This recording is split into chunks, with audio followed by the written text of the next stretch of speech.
Testing, testing.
Hello, Pip.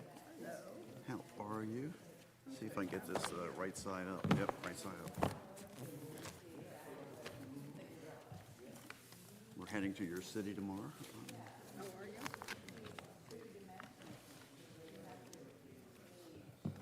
You still go for like 3 days in the middle of the week? We're getting back to 2 days. That's usually. Is it? So we take it back. Good evening, everyone. Historic Preservation Commission, June 20th, 2022, and it's just a touch over 6 o'clock. In compliance with the Open Public Meeting Act of 1975, adequate notice of this meeting has been provided. If any member has reason to believe that this meeting is held in violation of that act, they should state so at this time. Pledge of allegiance, please. I pledge allegiance to the flag of the United States of America and to the republic for which it stands, one nation, under God, indivisible, with liberty and justice for all.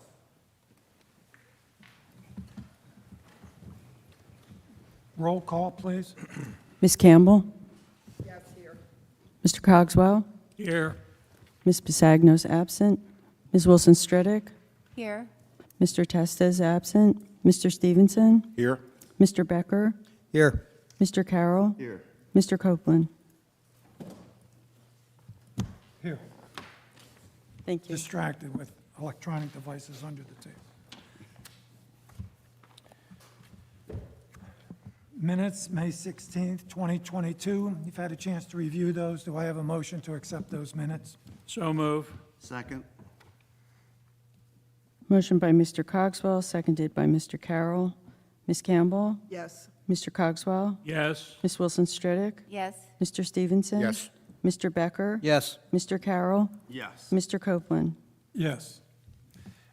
Resolutions, Elaine's Property Management LLC, 513 Lafayette Street, 1053-/13, Resolution 2022-23. Rhodey, 12 South Broadway, 1016/7 and 8, Resolution 2022-24. Hobro, Inc., 300 West Beach Avenue, 1014/13, Resolution 2022-25. And Walters, 223 North Street, 1031/41, Resolution 2022-26. Do I have a motion to accept those resolutions? So moved. Do I have a second? Second. Motion by Mr. Becker, seconded by Mr. Stevenson. Ms. Campbell? Yes, except for Walters. Mr. Cogswell? Yes. Ms. Wilson-Stredick? Yes, except I can't vote on Walters. Mr. Stevenson? Yes, except for Walters. I abstained on that. Mr. Becker? Yes. Mr. Carroll? I abstain. I was absent that meeting. Mr. Copeland? Yes. Applications approved in review. You've had a chance to look at those. Do I have a motion to accept those resolutions? So move. I will second. Motion by Mr. Cogswell, seconded by Mr. Carroll. Ms. Campbell? Yes. Mr. Cogswell? Yes. Ms. Wilson-Stredick? Yes, except I abstain on 21 Windsor and 223, well, yeah, just 21 Windsor. Just 21 Windsor? Yeah. Thank you. Mr. Stevenson? Yes, except I abstain on Van Walsum and Walters. I'm sorry, what was the second one? Walters? Thank you. Mr. Becker? Yes. Mr. Carroll? Yes. Mr. Copeland? Yes. Thank you. First order of business is Wood, 413 Broadway, Block 1032, Lot 1. This is a contributing property, application for a new dormer, construct a third-floor deck, and enclose a second-floor porch.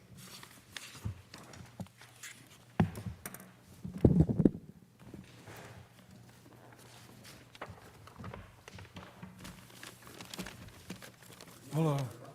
You want to push the button, make sure they're green? There you go. Now it's green. Yeah, yeah. And you know the drill, we need your name and relationship to the... Yes. Joseph A. Quarter Architects, registered architect in the state of New Jersey. Michael Wood, I own the building.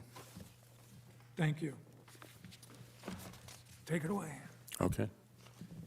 Do you want to just update on the, Yeah, I think well, I can explain what we've done here.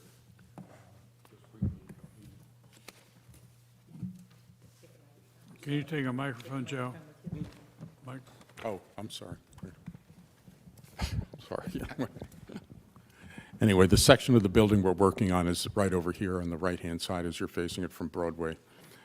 And it's enclosing what is now a screen porch and then putting a deck up here and a dormer instead of the shed dormer so that there's access from that upstairs, which is going to be sleeping area, not only for being able to get out there on the deck for fresh air, but also as a fire escape, and that's what that ladder is for.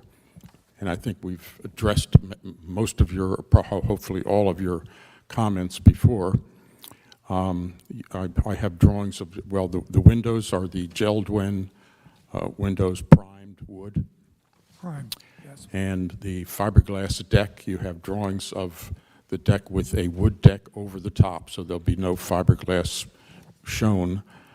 It'll just prevent water from going down into the new enclosed porch. Okay. And then we have that fire escape ladder going from that new deck down to the deck below, and you have a drawing of that. And it's made out of mahogany, and it's custom made for that particular location. So that's I think we covered those bases, and well, there's also a detail of the stockade fence that we supplied to you. Right. Thank you.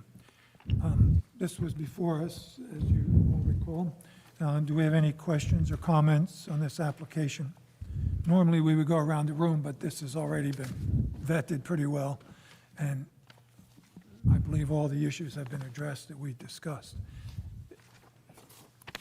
Joe, we haven't seen anything about new signage on the building. And even the drawings show signs that say Godmothers, which we know is not the case anymore.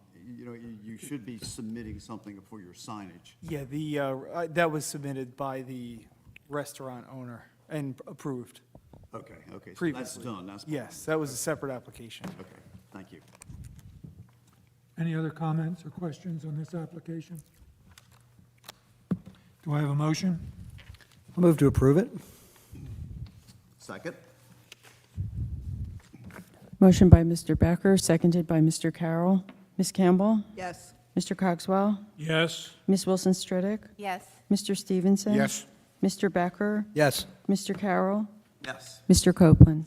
Yes. Thank you, Okay, thank you very much. thank you. We do have the old signs, so we're trying to figure out where to put them, but we have the old chip-in restaurant signs and the Godmother signs, so, The old sign could go in the Cape May Museum. yeah. I'll It's been there so long. If we had them, yes. If we had one. Yeah, I didn't bring that up. Next order of business is Piffrin, 213 Grant Street, Block 1022, Lot 24, contributing property. This is for a new front porch, a roof, windows, siding, and an HVAC system. Good evening. Good evening. Good to be back. Pamela Fine from Fine Architecture. I was here with my client in the April HPC meeting, Mr. Joe Pyfrin. Unfortunately, he couldn't make it tonight, so I'm flying solo. But I can elaborate on any details. I know Mr. Carroll wasn't there for that meeting, so I can elaborate if anything needs to be explained, but I'll try to keep it brief. But he knows you're here tonight and Yes, representing. yes, he's probably watching. Basically, what we're proposing for 213 Grant Street is a a front porch renovation. It's not going to be a new front porch. It's going to be the existing front porch columns, beams. We're going to repair the railing because there's some rot to the wood spindles. But we're also proposing a steeper roof. The current porch has a very flat roof. It leaks. There's extensive rot in the current roof rafters, so we're proposing a steeper roof with some standing seam roof, AZEK, or copper, whatever you prefer, to be applied to that. In addition to that, we're doing new windows. These will be the Geldwin all-wood, non-clad, and primed. In addition to that, we're proposing replacing the wood clapboard. This will be new wood clapboard to match the existing style and exposures. Any kind of repairs to fascia and soffits will be done to match existing. All doors will remain existing. We also have a small railing to the front porch stair. If you see in the pictures, it's empty of spindles. So we're basically proposing a new front railing on just those front porch stairs to match the existing style of the front porch railing. HVAC enclosure will be new painted wood. I know decking was a request to be either Ipe or mahogany, so we will comply with that. Roof will be cedar. And then one new, a couple new additions. We will be proposing new slate walkways and also a new front fence, which I had a picture printed out that the owner selected from Dennisville Fence. If you want to elaborate on that, because that is a new item, you can let me know what you think of the style on that. But that's basically it. What page is the fence on? I have it in the application. It's not in the construction drawings, it's actually in here in the paper application. Okay. So that's, let's see, just after the SU sheets. I don't see that. Pam, where is it? It's attached before the, just keep going. Both sides of it.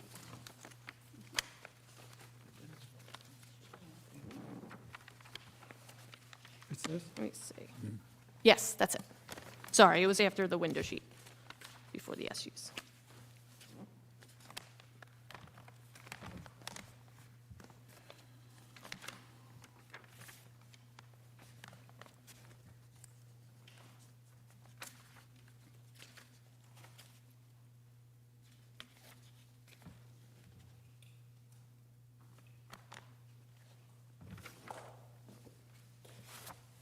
And we are here seeking final approval tonight. I have the construction drawings attached. I'll be adding details for the fencing to match if you approve of the style. On your window sheet, I don't see where it says primed. It will be an all-wood, non-clad primed window. But that's not what this is. Yeah, I sent in a request to get the actual window spec sent to me prior to today, but I haven't received anything yet. Yeah, this- I've had a couple different windows sent that you didn't fully agree on, so I haven't been able to find the one that you request. You should be able, if nothing else, Cape May Lumber has a spec sheet that clearly indicates that it's primed wood. And we'll need that. We can, if everyone agrees, eventually we can approve with the exception that we need I can complete provide front that sheet, with the construction drawings. which can be handled in review.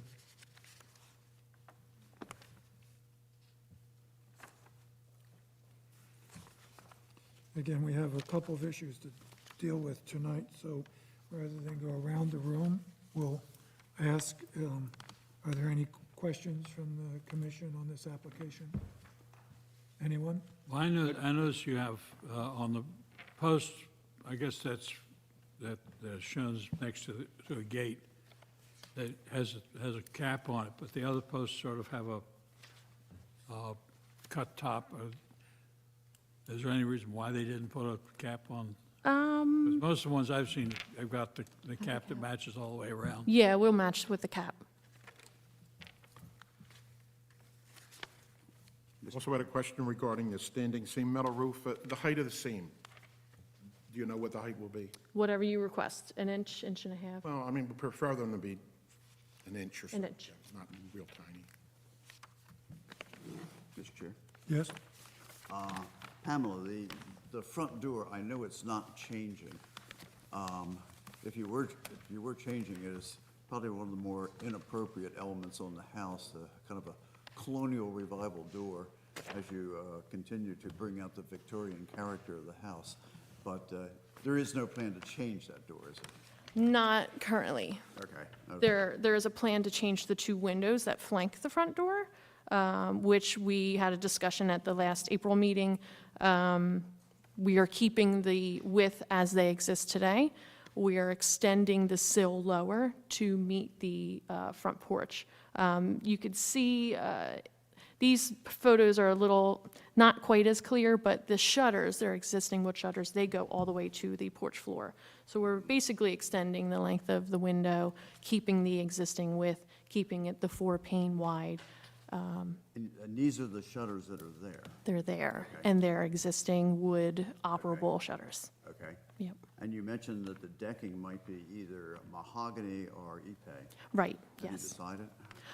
No preference, really. If you have a preference, I can spec that, but I know they're both accepted materials. Well, having watched these materials over the years, I certainly say that the ipe gives you the longest endurance possible. Right. It's not something you can finish up quite as nice if you like a finished surface Right. as you can with mahogany. It's denser. But, it can also be a very maintenance-free, too, without splinters and all that. Right, ceiling and all that. Yeah. Okay, I'll spec them, Ipe. Your lattice is the privacy lattice in the front of the house? Yes, that was existing, I believe. And the brackets on the upper level and lower level are the same. Same. They're way too small for an 1870s house, but you're not changing them. We're not changing, we're not proposing changing. Okay. Okay, well, the cedar shake roof on top is really going to dress this up very, very nicely. Yes. And all these touches, the standing seam roof, it's really a nice job. Thank you. Other questions or comments? I have a question. I agree that all the improvements are great. I'm questioning, or I'm curious about the angle of the roof. Was it historically flat, or do you It think that? probably was. Uh-huh. It has just leaked Sure. consistently, and he's tried repairing many, many times. Okay, I don't think there's anything to repair at this Yeah. point. It's actually causing damage to the wall of the house, so, okay, yeah. I think it was kind of the typical Italianate, fairly flat. yeah, Mm-hmm. yeah, because it has, And with metal on it, it was pretty good over the years, but, give it a little more pitch and it's going to dry out a lot faster. right, Right. Um, And you probably really won't see it Yeah. unless you're all the way across the street on the other sidewalk, Sure. maybe. It's really not going to be a heavy, maybe a 2-pitch. Okay. Not much at all. So it's not going to be, overwhelmingly noticeable. thank you. You don't need much pitch, but you do need pitch. A little bit, yeah. Other questions, comments? So do I have a motion that would include the spec sheet on the I will make a windows? motion for final approval of the project with a required submission of the spec sheet on the windows to show that they're primed wood. I'll second that. Motion by Mr. Carroll, seconded by Mr. Becker. Ms. Campbell? Yes. Mr. Cogswell? Yes, Ms. Wilson Stridick? Yes, Mr. Stevenson? Yes. Mr. Becker? Yes. Mr. Carroll? Mr. Copeland? Yes. Thank you. Much appreciated. Thank you. Thank you very much. Next order of business is Woody Poacher, 22 Congress Street, Block 1024, Lot 6. This is a contributing property, and a request to reconstruct or open up the enclosed porch. Warren, I need to recuse myself from this, so I'll Okay, thank you.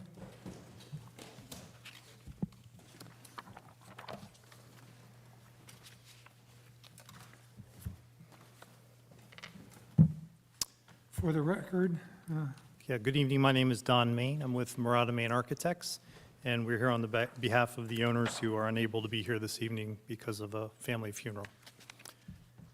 you, I'm sorry. I'm William Mattern. I was the project manager at Murata Main Architects. okay, and just for clarification, I did have a discussion with the applicant on this. They really were questions. I was not making recommendations. So with that, take it away. Okay. So what we have, the current submission for the property is a resubmission on a previously approved submission from February of this year. And the only changes to the submission that have been made have been some adjustment to the geometry of the windows that are proposed as a part of the reconstruction of the porch, the lower level of the porch. So this drawing that we have, and this actually isn't in the packet, this is just an exhibit or a drawing that just shows the previous submission, which is this lower set of elevations, and the upper set of elevations is the current submission that is before you. So this below was previously approved, and as I said earlier, the only modifications to the design are we are looking at, rather than having two larger sashes of casement windows, custom-made casement windows that open out, and a piece of fixed glass behind the reconstructed post porch. We're looking at having 3 inward swinging casement windows along the front elevation, and then 2 fixed units and 2 inward swinging casement units on the side elevation. And really, that came out of a constructability review with the contractor and also thinking about use. The owners didn't want to have these windows sticking out in case, there's a path that walks in between this and this house and its twin, and that there's an access point to the porch from that pathway. So just making sure, in terms of moving around on the outside of the house, that we didn't have these outswing units. From a construction standpoint, the proposal remains the same: to remove the enclosure that's there, to reintroduce the detailing to match what was originally there, all with custom hardwood, painted hardwood, to reintroduce the railing that's enclosed, so as the wall's taken apart, to either repair the existing columns that are there or provide new if they're not found, and then also to repair the upper rail to match what was previously, or what's there, but just in terms of painting and repairing, just to make sure that that rail is in good order along with the rest of the elevation. Terrific, thank you.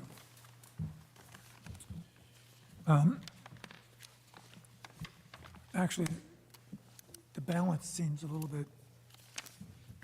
bit better to me, and the in-swinging also seems to make sense. But again, rather than go around the room, do we have any questions or concerns about this application?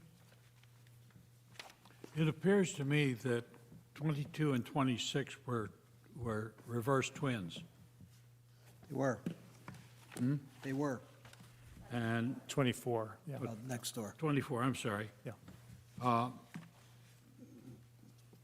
So are you going to replicate the spandrel over the windows as it was? Yes, and if you look very closely at the second floor rail that exists on 22, there are some slight difference in that rail from 24. And so we're proposing to modify the 22 rail because we think the 24 rail is more accurate. And then everything that is new, that is below, that has been removed with that enclosure that was put in, contemporary enclosure that was put in, that would all be modeled off of the detailing on 24. Thank you.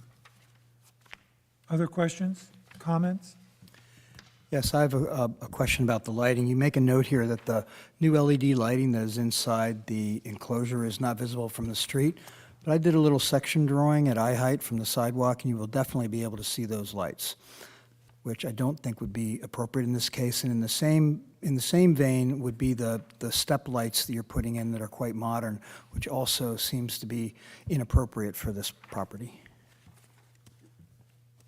So, I'm sorry, could you, the first lights, are the upper lights? Yeah, I'll just show you a little sketch.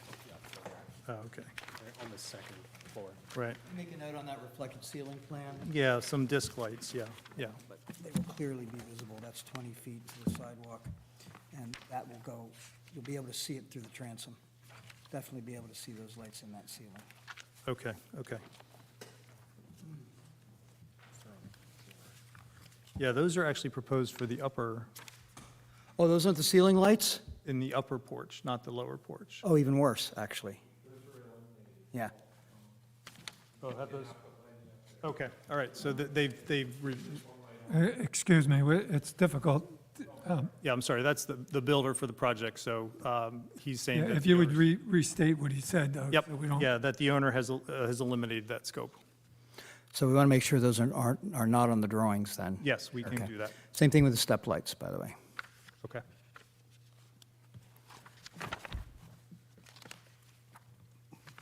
Other questions, concerns? This looks very much like the reconstruction of the Porch on the Mad Batter restaurant in the Carroll Villa, where all the elements of design were kept and the glass enclosures set behind those. So you really have the brackets, the columns, the trim, the railings, all exposed. And it's really a nice way to handle it, particularly since you already have an open porch on the second floor. And particularly because the whole thing's enclosed right now, really sealing the front off. So it really is a good project. I praise you for doing it. It's very nice. I agree. I walk past that every night, and I look at that place, and I say, oh, my God, at this location, I have this modern window. So we've done a great job.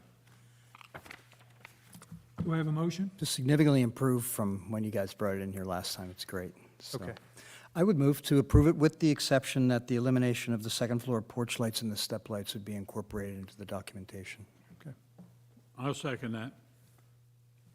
Motion by Mr. Becker, seconded by Mr. Cogswell. Ms. Campbell? Yes.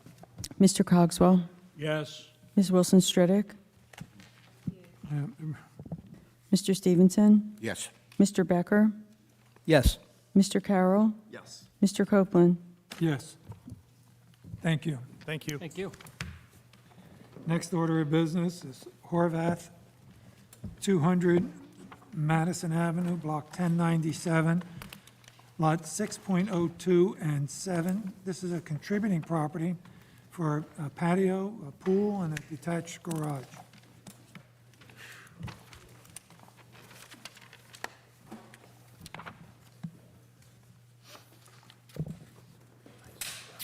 Good evening, ladies and gentlemen. I'm here with John and Judy Horvath. Need your name for the, I'm Stephen Record. Stephen Fenwick, architect in New Jersey. I've been before the board many times. And I'm here to present the project to you. and we need names. I'm John Horvath. Judy Horvath. Thank you. And the address of the subject property is 200 Madison Avenue. It's a corner property. And the Horvaths have been here before this board before on the renovations of their primary home. This is an accessory building, a garage in the back of the home. It is a corner property. So if you look at our drawing A1, you can see the proposal for the new garage and fence and landscaping. The principal house was substantially renovated and, I think, brought back to life, should I say, John? Yeah. Judy? 2017, If you're familiar with it. 16, 17. And this is really the next step in that process. So to describe the building, the garage, that's this proposal is primarily about, it's a small garage. It meets the height and bulk requirements of zoning. It's 18 feet high. It has a gambrel roof, which styles in with the main building. So, yeah, maybe we should jump to the main building before you put your eyes on that. It's on page A4. That'll help bring everything into context. So this addition would go where the rear side view is shown, and it would, which is basically Kearney. So the property's on the corner of Madison and Kearney. Corner properties are tough, you know. You could see that the old primary house was substantially non-conforming. This garage conforms to the zoning. The materials are high-quality materials to match the existing house, which has cedar shingle siding. I believe it's bleached cedar. I just went by it. It looks great. The roof of the garage is also proposed to be cedar. I don't know how many projects you've had with this Alaskan yellow shingles, but that's what seems to be the, how would I say it, the primary wood shingle for roofs right now. We could go to Atlantic white, but the Alaskan shingle is a stiffer, tougher shingle, and it holds up better, and it looks great. And it's got a very similar look, feel, and texture. And what is it? They call it Alaskan cedar if you went to the lumberyard, but it's really a juniper, you know. But it's a really high-quality wood shingle. I kind of stayed away from it for a while, just because it's my nature, but I slowly become accepting of it, and it really does look nice, and it really holds up well. It doesn't tend to turn brown and moldy looking. It doesn't. It actually, it goes kind of black and then gray. Yeah, so it, Silver gray over. silver gray, yeah, pretty quick. I think depending on your exposure to the ocean, which is pretty close to this house. We have two kinds of fence proposed. One is the pool fence, which we were just going to let go natural. And cedar, that's on the upper right corner of drawing A6. And, you know, that has those requirements for, you have to have 4 feet with no footfalls for children to be able to climb over. The street fence we're proposing is illustrated. That's a 3-foot high. It's kind of a modulated picket fence. I think it's a real nice fence. The railings that we're proposing for, where we have to change the access to the back deck, they would just match the existing back deck. They're, you know, I guess they're, you might call it, they're very basic, but I've seen them called Nantucket railings. I don't know why. But they're nice. They do the job. It's the back of the house. The pavers are You know, I'm not sure what this material is. I should have prepped myself. Oh, they're marble. They're a marble paver. So they're nice, they're gray, they're quiet, they're easy on the eye and the feet. The next page, A7, it shows the windows. Now here we're calling for the Anderson 400 series. The patio doors also, and a Therma-Tru Classic Craft man door for the garage, and a Fimble garage door for the main garage door. That concludes the presentation. Any questions? Happy to answer, or This perhaps is John and a, Judy could answer. This is a contributing house, and we have an addition. I'm a little concerned with the window and door selection. We haven't used Anderson 400 on a contributing property. I know this is a separate garage, but still, it's a very visible garage because of the corner lot. So I would look for something different.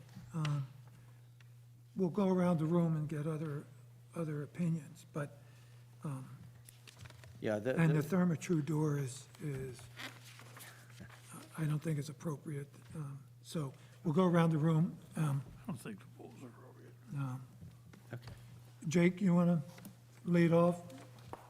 Okay, I just had a question regarding the garage doors, what the material is. It really, I don't think it specifies here. Oh, boy, oh, boy, oh, boy. You know what? They make these doors out of an agglomeration of materials. I'm not sure what this specific one is. I think, like the trim of the house, I think the face is an AZAC material. Yeah, well, it's not wood. Verify that. It's not wood. It's not a wood door, no. I think the back of the door is a traditional metal door that they styled the face to. But it's a painted door. The trim would also typically be AZAC. I'm not sure if you're accepting AZAC trim actually for contributing houses, but that's No. what I believe it to be. Yeah, yeah. Yeah, it's a beautiful and durable door. It says engineered. So I should know that. I can find that out, so that could be part of this discussion. I think at the end of the day, we're going to be looking for wood Okay, on contributing. This is not wood. So we can deal with that as we go around the room. So just on that issue, to clarify, that's described reasonably well on page 71 of the design standards for the city of Cape May, so you might want to just look at that. 71 of the zoning standards. Nope, No, on this. historic preservation. Oh, okay. Okay, no problem. Janice? I don't really have any questions. Pip? I don't either, but except that, what's the second floor of this garage? Does someone live here? Storage. No. You're really not, I'm just doing it to match the house, so it looks like the house. That's my only question. Tom? Pip's point is very meaningful because lots of times things like this go up and a few years later the plumbing goes in and it's a separate dwelling. So I can see where you would want storage. It looks like it's going to be an air-conditioned area and has some nice glass doors on the first floor. It has a very domestic look for it, not really a garage. So I think I would certainly, but I do agree, the height of that, considering the incredible height of the house, would help it not look like a shed in the backyard, a little bit more blending with it. But I think we would put in our recommend that this is definitely meant to be a storage area, not in any way meant to be a residence. No residence. When I biked up there today and I was looking at it, the garage could go further back on the property. which, considering your neighbor's house just to the left of your garage, is pretty far back. And is there any reason to maybe befriend them and not have the garage kind of creeping into that open space in front of them and keep that a little bit further back? I had a conversation with them a number of months ago, and they were thinking about moving their house forward because they wanted the streetscape to kind of line up, because they're like the only ones that They're have way the back. house. Yeah, in they the are way back. back. And So- they front on Kearney, not the.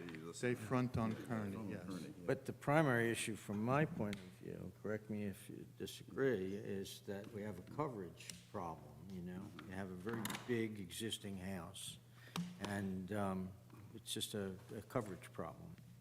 So the farther you move it back, you're going to have a zoning variance. Yeah.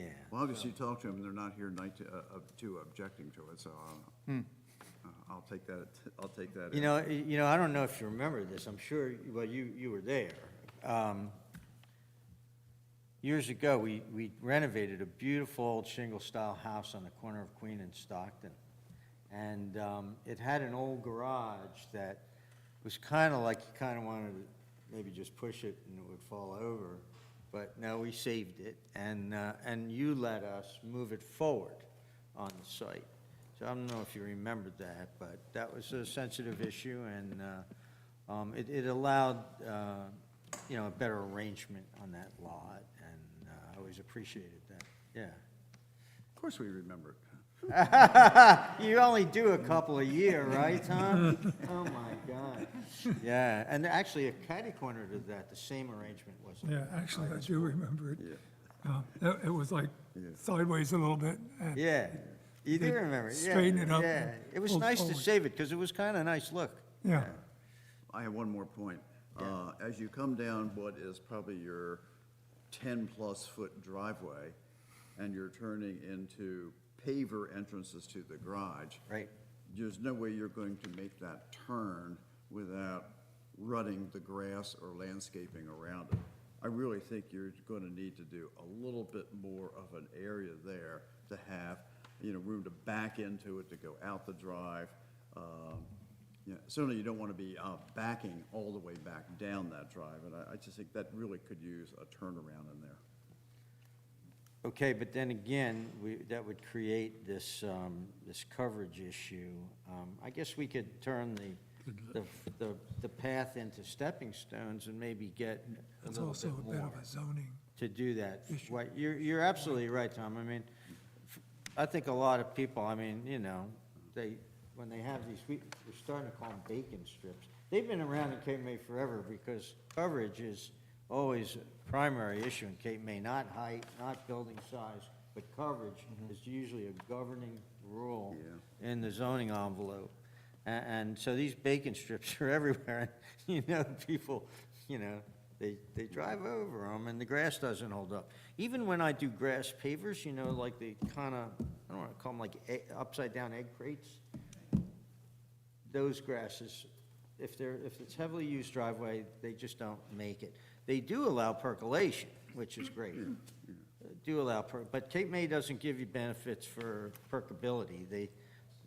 I think originally they put the 50% on for pavers just to encourage people to use brick pavers in a historical look. It was actually before the time of everybody's worried about groundwater and absorption and perk.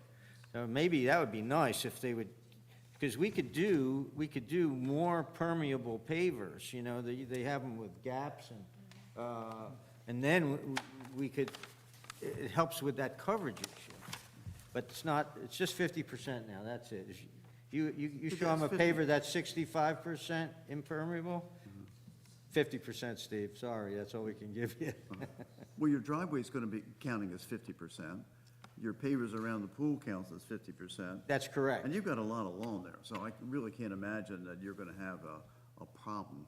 And I think you guys would be much happier if you had an easier way to turn into that. Yeah, well, we can work on that. Yeah. It begs the question, has this got to go to zoning? It may have to go to zoning, but I'm thinking it doesn't. We have to run it by, is it Bruce now? Yeah. We have to run it by them. I don't think so. I don't think so. You haven't had that discussion, I think. We're about to. Okay. Because of the approving it for final, if it has to go I to mean, it zoning. was just this issue here, right? So, this issue here, so we put it here and. Yeah, you know, just we're move it good. back. Yeah, it's good. We really need to have that answered first. From zoning, Yeah. yeah. We'll continue around the room, but I don't think we can go to final tonight. Okay, well, we With can any- submit the construction Any drawings. question about zoning? Can make whatever changes we agree to, and then submit the construction drawings and take it from there. I don't really know about the zoning. It's one of these like super tight zoning things, and I'm thinking we don't have a zoning issue, but I can't promise it right now. That's the issue more than the change in the parking turn, is whether or not you need to go to zoning. So they can't make a final decision until it's been to zoning. If it Right. doesn't need to go, then Then they can, you can approve it either I come back or you do it however you call that administrative. Yeah. But I could do the construction drawings, if it doesn't go to zoning, make whatever changes we all agree to, and take it from there, or if we go to zoning, then, I think you're gonna have to come back, oh, okay. to get a resolution. Oh, okay. So- Oh, you can't even give us a resolution, a conceptual approval? We can give you conceptual Yeah. approval, but then you go to zoning, you have to come back. Oh, suppose we don't go to zoning? still Well, have to come back. I think you're gonna have to. I don't- Okay. I've never figured this out over all these. Because of the lot, Whatever you tell me. yeah. So, let's continue around the room first, and we'll come back. Corbin? I've been trying to figure out where this pool fence goes. It seems it's sort of, It goes, so Corbin, here, let me just show you, so this is Madison. I know Madison. So it closes to the house in front of the air conditioners on Madison. It runs all the way down to the back corner, all the way to the setback line. And it closes, the high fence closes at the, right here, Corbin, at the corner of the garage.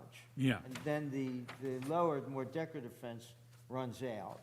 And then the high fence runs here at the pool patio between the house and just past the corner of the garage. And then we're showing the new decorative fence, kind of the old traditional picket fence, right on the property line.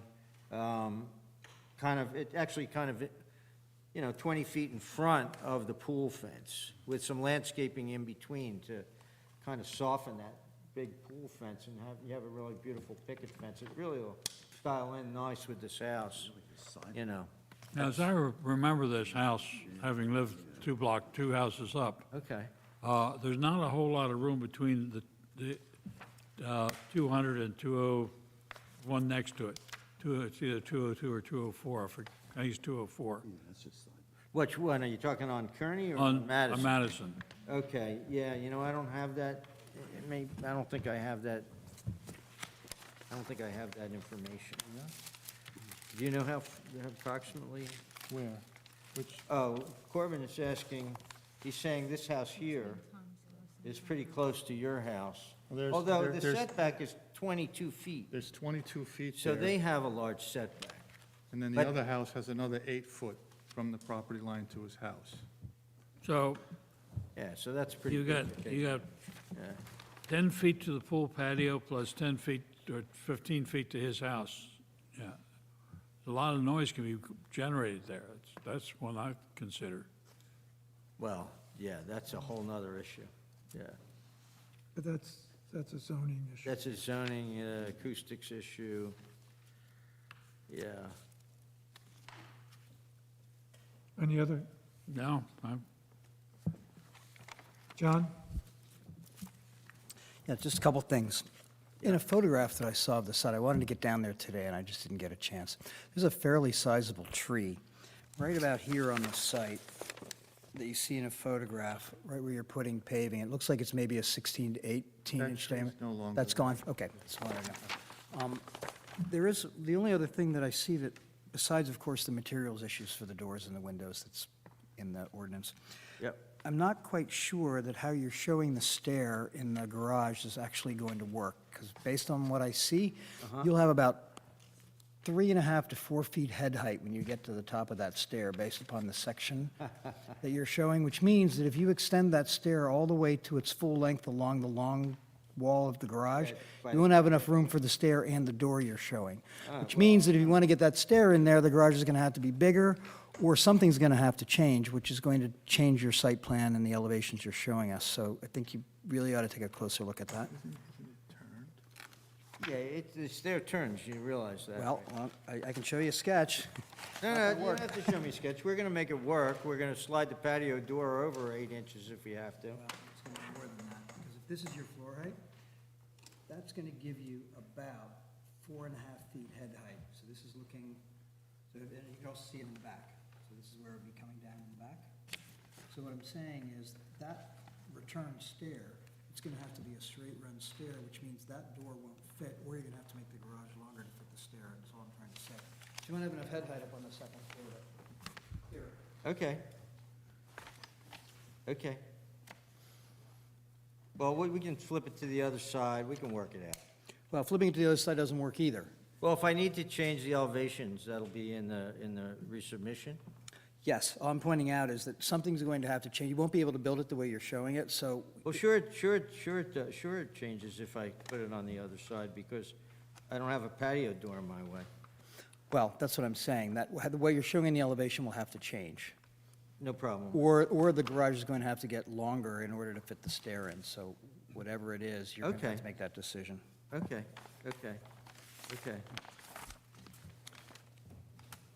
Corbin, I was mistaken about, I didn't see there's a 10-foot curb cut on Kearney.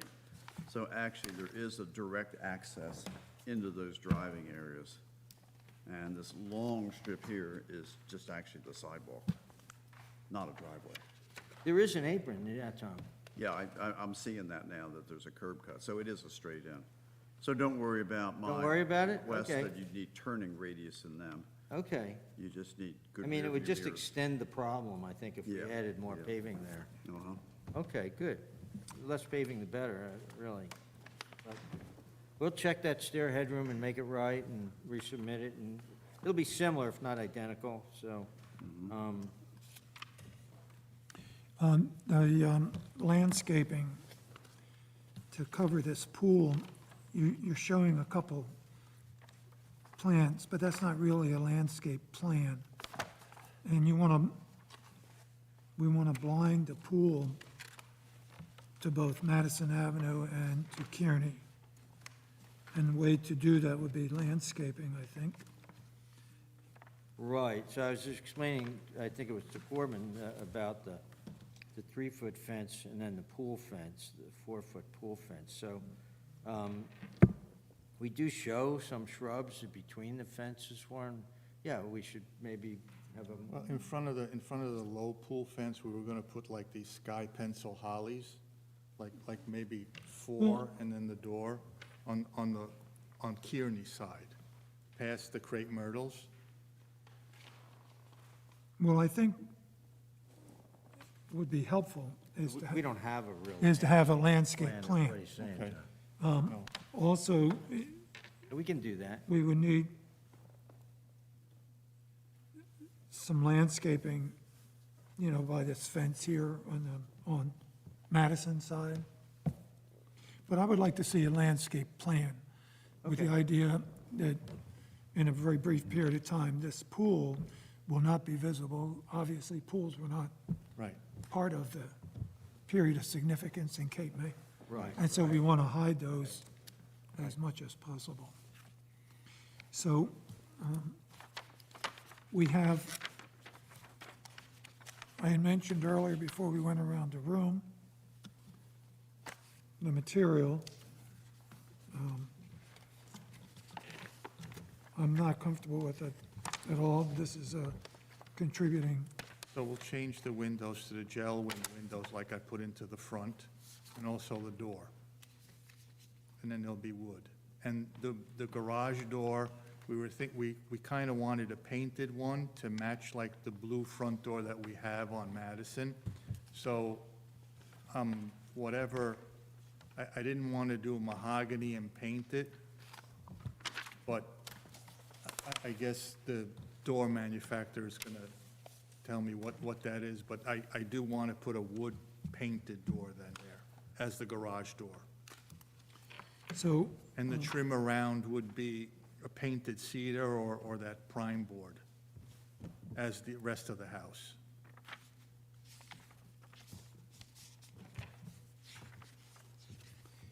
yeah, so we're going to need a cut sheet on the windows and the doors, both the man door and the garage door. Okay? Yeah, we'll put it all on the working drawings, it'll all be spec'd and detailed. You know, and the wood trim around it is appropriate. So trim, so people aren't using AZEC trim on these cedar shingled Not houses? not on contributing Okay, properties. okay. How about, do you allow, like, the Burrell product? No, we generally look Just for want, wood. generally, you just want wood. Yeah, are you familiar with that product? It's really it's a very green product. There's a lot of products that look very, very nice. But this is a National Historic Landmark city. You can't convince me of that argument ever. I mean, I remember when We you had we your don't- architect on the fortunately, we board don't here, have and we to talked convince about you. this pediment here, that's painted wood, that's replicating stone, that's replicating wood. So you can't convince me of that architect. If you can see through the paint, like only Superman that I know of sees through paint, I don't get it. That's it. I just don't get it. Strike that from the minutes. But we are going to make everything wood. That's my opinion. I think it's worth- Fortunately for Cape May, Yeah, you know. we don't have to convince you. We just have to ask you. I mean, I to use remember when wood. Mrs. Gaffney ran this board, and everything was wood. She started it, right, Corman? She started it, that No, I it's in remember. it's in the standards. Well, yeah, well, it is now. That was before the standards. No, the standards have been in place These forever. standards? Yeah. These standards been in place since 2000. Before the standards, No, we had standards. Oh, really? When? Really? Okay. guidelines, yes. Yes, Because I was going to, yeah, I won't even mention yeah, yes. Quit while you're it. behind. I won't mention it. We had guidelines before that. Yeah, and You did. They were different. They were terrible. Let's get And I came in here with the Nantucket guidelines and said, why don't you guys do something like this? And then you got the new guidelines. yeah, Yeah, because we need guidelines, because otherwise if you come in, you know. well, this is it's beyond like the building guidelines. inspector asked me to put smoke detectors in the ice cream parlor. I mean, no, I'm not doing it. So, because there's a book that says I don't have to do it. Well- And it doesn't make sense. But here, even if it doesn't make sense, we'll do it if it's in the standards. Or if it does make sense, even better. It's in the, Mostly it makes sense. it's in the standards, Okay. which are What- not guidelines, by the way. So, Yeah, they're pretty good. oh, just wait, they're going to get better. I hope so. Yeah, well, we have a grant to improve them. Good, they need to be improved. If you want my comments anytime, I'm happy to. You know, it won't go the way you want it, I don't think. No, At any no, rate. you got that wrong, Warren. It would go the way I want it. You got that wrong. I don't want to knock it back. I want to improve it. It's gapped. It's not tight and it's not right. It's not bad. I mean, I know they got 30 grand to do it. It wasn't a lot. To do all that, not a lot. Yeah. Joan Berkey and I were going to do it. Yeah, we were. Well, Whatever. on that note, do I have a motion that can possibly capture this conversation? I will make a motion for conditional approval, particularly because we don't know whether it needs zoning approval or not. Okay. If it does not need zoning approval, you still need to come back. Okay. And you need to present things such as all the materials that are going to be used on the garage. Right. Which were discussed tonight. I also noticed there's no design for the pergola that's also going to be on the patio near the pool. Okay. And I think that was all I had. Oh, the material list, Landscape. windows, doors, Yeah, Said that. Right, well, all the material lists, and also a landscaping plan, particularly for the new area of development. That's big, yeah. It's so hard to get somebody good. I don't know if you guys know anybody. I've tried. so In we- Philly, it's easy. Materials, the Jersey Shore, landscape, it's really hard to get. and the pergola plan. And to make sure the garage is configured so that you can actually get up there with a Yes, stair. and the garage plan. I mean, if it's an attic, we can use an attic access stair. We don't need to use a residential compliance stair, but we're going to put a residential compliance stair in there. That doesn't We'll make make us, it fit. that doesn't make us feel more comfortable, you understand? It's code. It's code. You could have an alternating tread stair and be like that. I think my motion's complete, with some help. Yes, I think it's materials, landscape plan, pergola plan, and the garage plan. Second. All right. What? A second. Oh, okay. Motion by Mr. Carroll, seconded by Mr. Cogswell. Ms. Campbell? Yes. Mr. Cogswell? Yes. Ms. Wilson Stridick? Yes. Mr. Stevenson? Yes. Mr. Becker? Yes. Mr. Carroll? Yes. Mr. Copeland? Yes, Thank you. thank you. Thank you so much. Sorry I'm so obstreperous, but thank you so much. Appreciate it. You're welcome. It's all well intended, believe me. Really is. Yes, we agree. Next order of business, Conrad, 347 Congress Street, Block 1031, lots 82 and 83. This is a contributing building. This is a renovation, an addition, a garage, and a pool. Hello. Good evening. Bill and Dee Conrad, property owners. Thank you. Paul Kiss, our architect.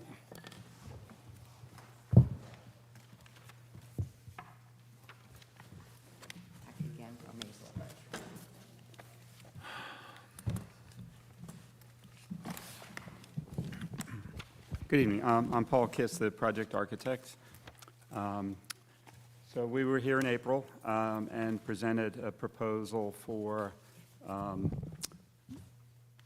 moving and raising the existing building, making alterations to the existing building, putting an addition on the back, and demolishing the existing garage and building a new garage further back. So based on the input and discussion we had, we've made revisions to the plan. We also did explore some alternatives that were talked about at the meeting, looking at other locations that might be better for the garage. It's based on the location of the house, and by the way, this was reviewed by zoning and is compliant. In moving the house, they're requiring us to move it back on the lot to conform with the average front yard setback for the block. In putting the addition behind the house and then the swimming pool behind that, we're just severely constrained with anything else we can do back there. To try and put a garage back there would create a lot more coverage. We are at the maximum coverage now, even with the tire strips and the 50% counting for the patio and driveways. So what's different about this? The front building is not being altered. It's just being restored. So the windows are either being restored or replaced with primed, non-clad wood windows. We're specifying the Colby windows, and they're in the packet. We're lifting the building and adding a wall of landscaping in front so that the appearance of the building from ground to the roof is similar to what it is currently. So there's a wall that's about 30 inches high toward the street and is about a foot high by the time it gets towards the back of the lot. We've pinched the link further than what we had it before, so it sits in about 4 feet from each side so that the building, as much as it can, the existing building stands on its own. We've reduced the ceiling in the addition to 8 feet and tucked the additional bedrooms in the back of the building. The swimming pool has been reduced in size for a couple of reasons, mostly having to do with setback concerns. We pushed the garage all the way to the back corner.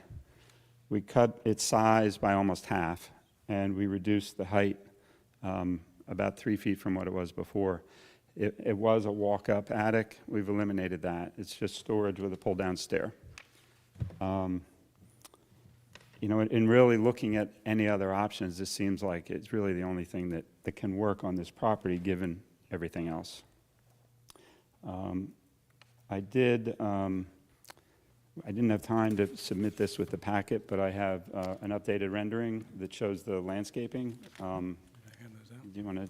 Yeah, you have enough for everyone? Yeah. Yeah, thank you.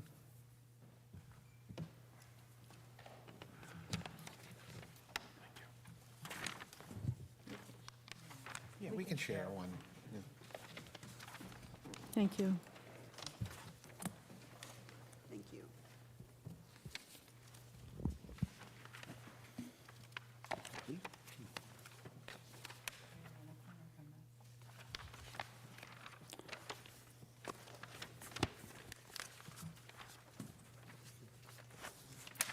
Thank you.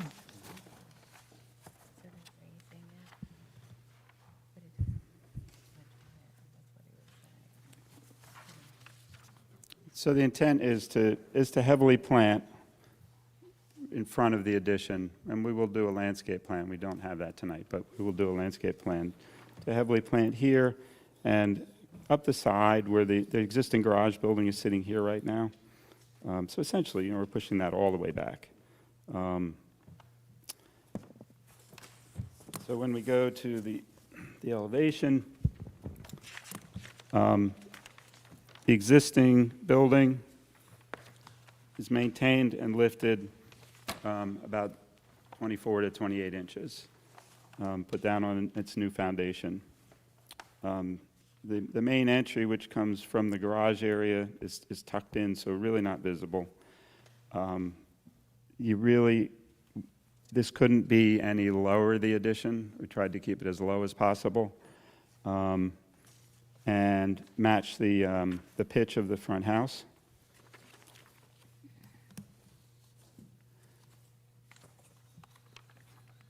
And the garage building has been reduced, shrunk, again matching the pitch of the house and kind of picking up on the detailing with the small window, painted wood doors, and really just the minimum that's needed for 2 cars. They each have a car. They're living here full-time, so they really need the garage space in the winter, and then storage, bikes and such.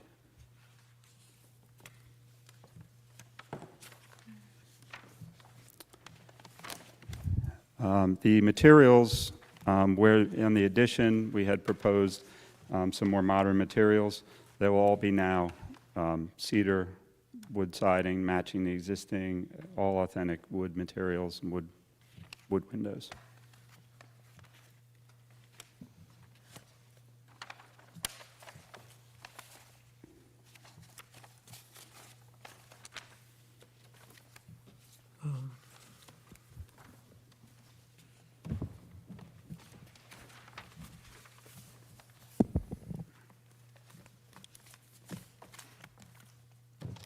Thank you.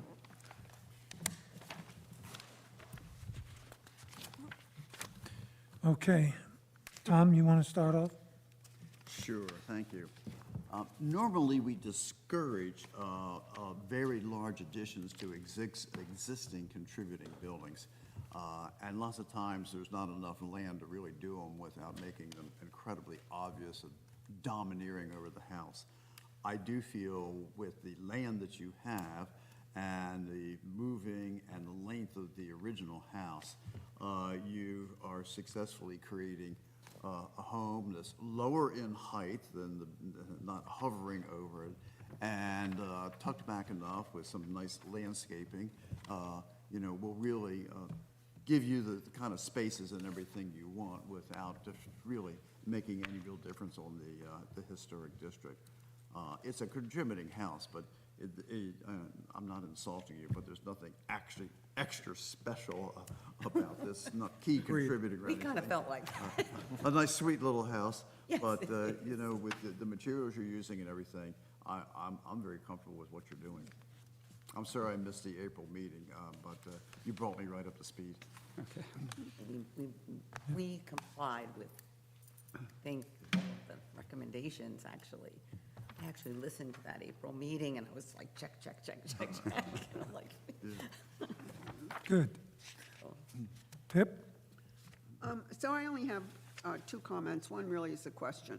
So the height of the addition is higher than the front building? Yes, that's correct. It is now. Yeah, so how much higher? I mean, like, when you're looking at the front, you're gonna see the current building and then this roof behind it, right?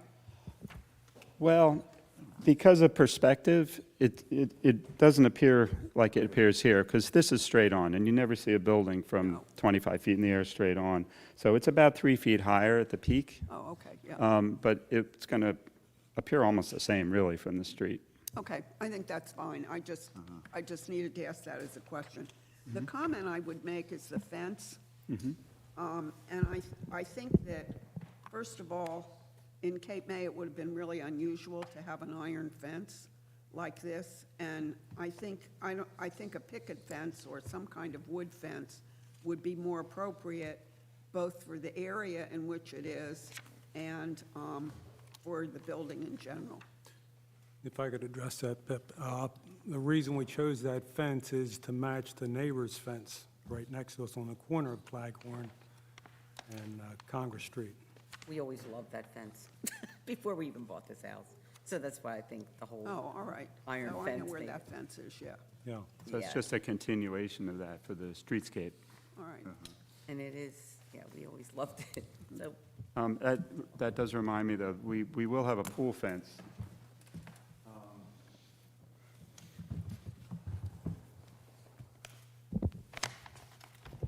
And the idea there would be to do a cedar stockade-style solid fence for privacy that starts about two-thirds of the way back on the addition and then goes along the rear property line and returns to the garage. So maybe there's a little bit visible of this little gate over here, but there's also going to be landscaping over here. Well, and the fence must be from the front of the garage back over to the house as well. Oh, I'm sorry, yes, right here. All right, Pip? Yeah, do you have any streetscape pictures? No. It's all right. It's not an major deal. I do. I have a lot of pictures. I'm having trouble in my mind picturing what house is next door, that's all. Yeah, I know the one. Oh, which house is next to us? The what? You're saying which home is next to us? You're having a hard time? It's a renovated one. The funny thing is that home was exactly like ours. Right. Before they changed it, but it was a long time ago, Years ago. 20-some Then years we- Right, ago. many, many years. So, yeah. Okay, all right, so then I do know which one it is. Okay, good. Okay. Janice? No, I don't have any questions. Jake? I just wanted to say, for the past few years, it's looked like an abandoned house, a haunted house. So this is really going to liven up the street and nice improvement. Thank you. Have you been by the property lately? Well, it's always been so dark. It's Yeah. He's taking care of the Very well lawn and everything's like just waiting to come out, so, yeah, it looks so much better than it did before. But it Corbin? was rented. I've got no comment. Yeah, right. Lorraine? John? Well, you've done a lot of work since April, and you were clever enough to be able to get those 3 bedrooms and a second floor without putting them in any way in contact with the existing house. So you did exactly what we asked you to do, made the addition look quite discreetly separate from, and kept the integrity of the existing structure. And it definitely reduced the mass from the street. And even though the ridge line of the addition is 3 feet taller or so than the ridge line of the existing modest bungalow, it's back 70 feet from the street. Plus, with the landscaping you've done, you'll never see it. So I agree with Tom. You do need to mention, though, that our ordinance or our guidelines do say that an addition should be smaller in scale and should not be taller than an existing building. But in this case, it seems that what you've done, as well as the property being such a huge piece of property, it actually, I think, improves that piece of property, and I would absolutely vote to approve this. Nice work. Thank you. And then you've included in the package the window detail, so they're either going to be reconditioned in the front building? If they can be, that's something that's going to be evaluated when construction. Or it'll be the Or it'll be Colby wood- the Colby wood primed primed windows. wood as spec. Yes. And then we're also going to need a landscape plan, Yes. which can be submitted afterwards. And you're going for a final. Do I have a motion? I would move to approve the final. Second. We need, Okay, some with a landscape. Oh, I'm sorry. With the landscape plan that is in alignment with the rendering that you showed us. Okay? Yes. Second again. Motion by Mr. Becker, seconded by Mr. Stevenson. Ms. Campbell? Yes. Mr. Cogswell? Yes. Ms. Wilson Stridick? Yes. Mr. Stevenson? Yes. Mr. Becker? Yes. Mr. Carroll? Yes. Mr. Copeland? Yes. Paul, Thank can I- you. Can I compliment you on a very nice presentation? Oh, thank On you. materials and everything.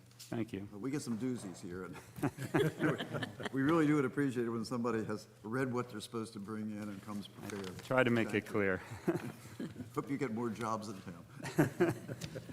Well, we used to do a lot when John Oliveri owned the firm. We did a lot of the major buildings, but just haven't been here lately. But yeah, I'm doing more now. As a matter of fact, I'm about to bring another one up. Thank you. Thank you. Thank you. Thank you. Next order of business is Cawley, 1517 Beach Avenue, Block 1174, lots 19, 20, and 21.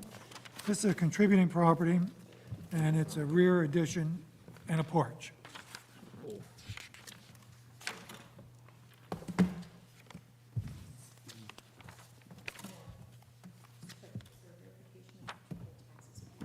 I didn't know you'd come back so soon.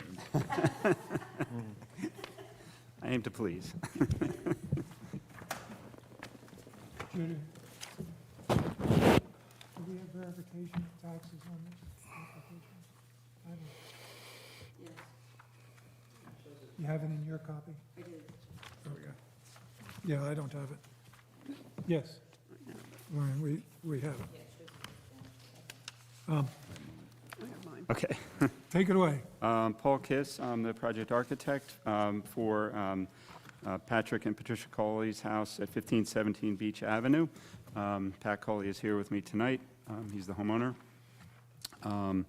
And, maybe you could just introduce yourself and the property and what, Okay. We bought the house in 1994, so we've had it close to 30 years. It's the old weather... Your name, please, for that. Pat Cawley, sorry. I think it's like, if by title, the Weatheralls, they all call it the Weatherall House. So, and I knew Buddy well, before he passed away. So we've had it for almost 30 years, and as far as I know, we'll still have it, and we're going to try to outdo the Weatheralls. And they had it for 68. So it's built in 1906, and I liked it because I've spent time in Nantucket. We have clothing stores. We have a big store in Nantucket and the Vineyard. So I like the symmetry of it. The bedrooms, the way they're set up, the living room, dining rooms, and so that appealed to me. It was just, like the kind of Quaker kind of symmetry. It'll be in our family I have 6 kids and 7 grandchildren and 2 on the way. So it's classically a family house. In growing up, we had a summer place in Stone Harbor that my father had bought in 1950. And in a small little, classic shoebox house, I have 8 brothers and sisters. And so we all fit with 2 bedrooms for kids and 1 for my parents. So my idea of a family house is that it's always full and people come back, and some of the best memories that they have are in the house. And so that's why we want to update. And so as we pass it on to other generations, the work will have been done and it'll remain, you know, in the family. So. Thanks. So I can quickly walk you through where things are. So, you know, Beach Avenue is at the bottom of the page. There's a little brown shaded area, and that is where we're reconfiguring the back door entry and porch and putting a small addition and adding air conditioning units hidden behind the house.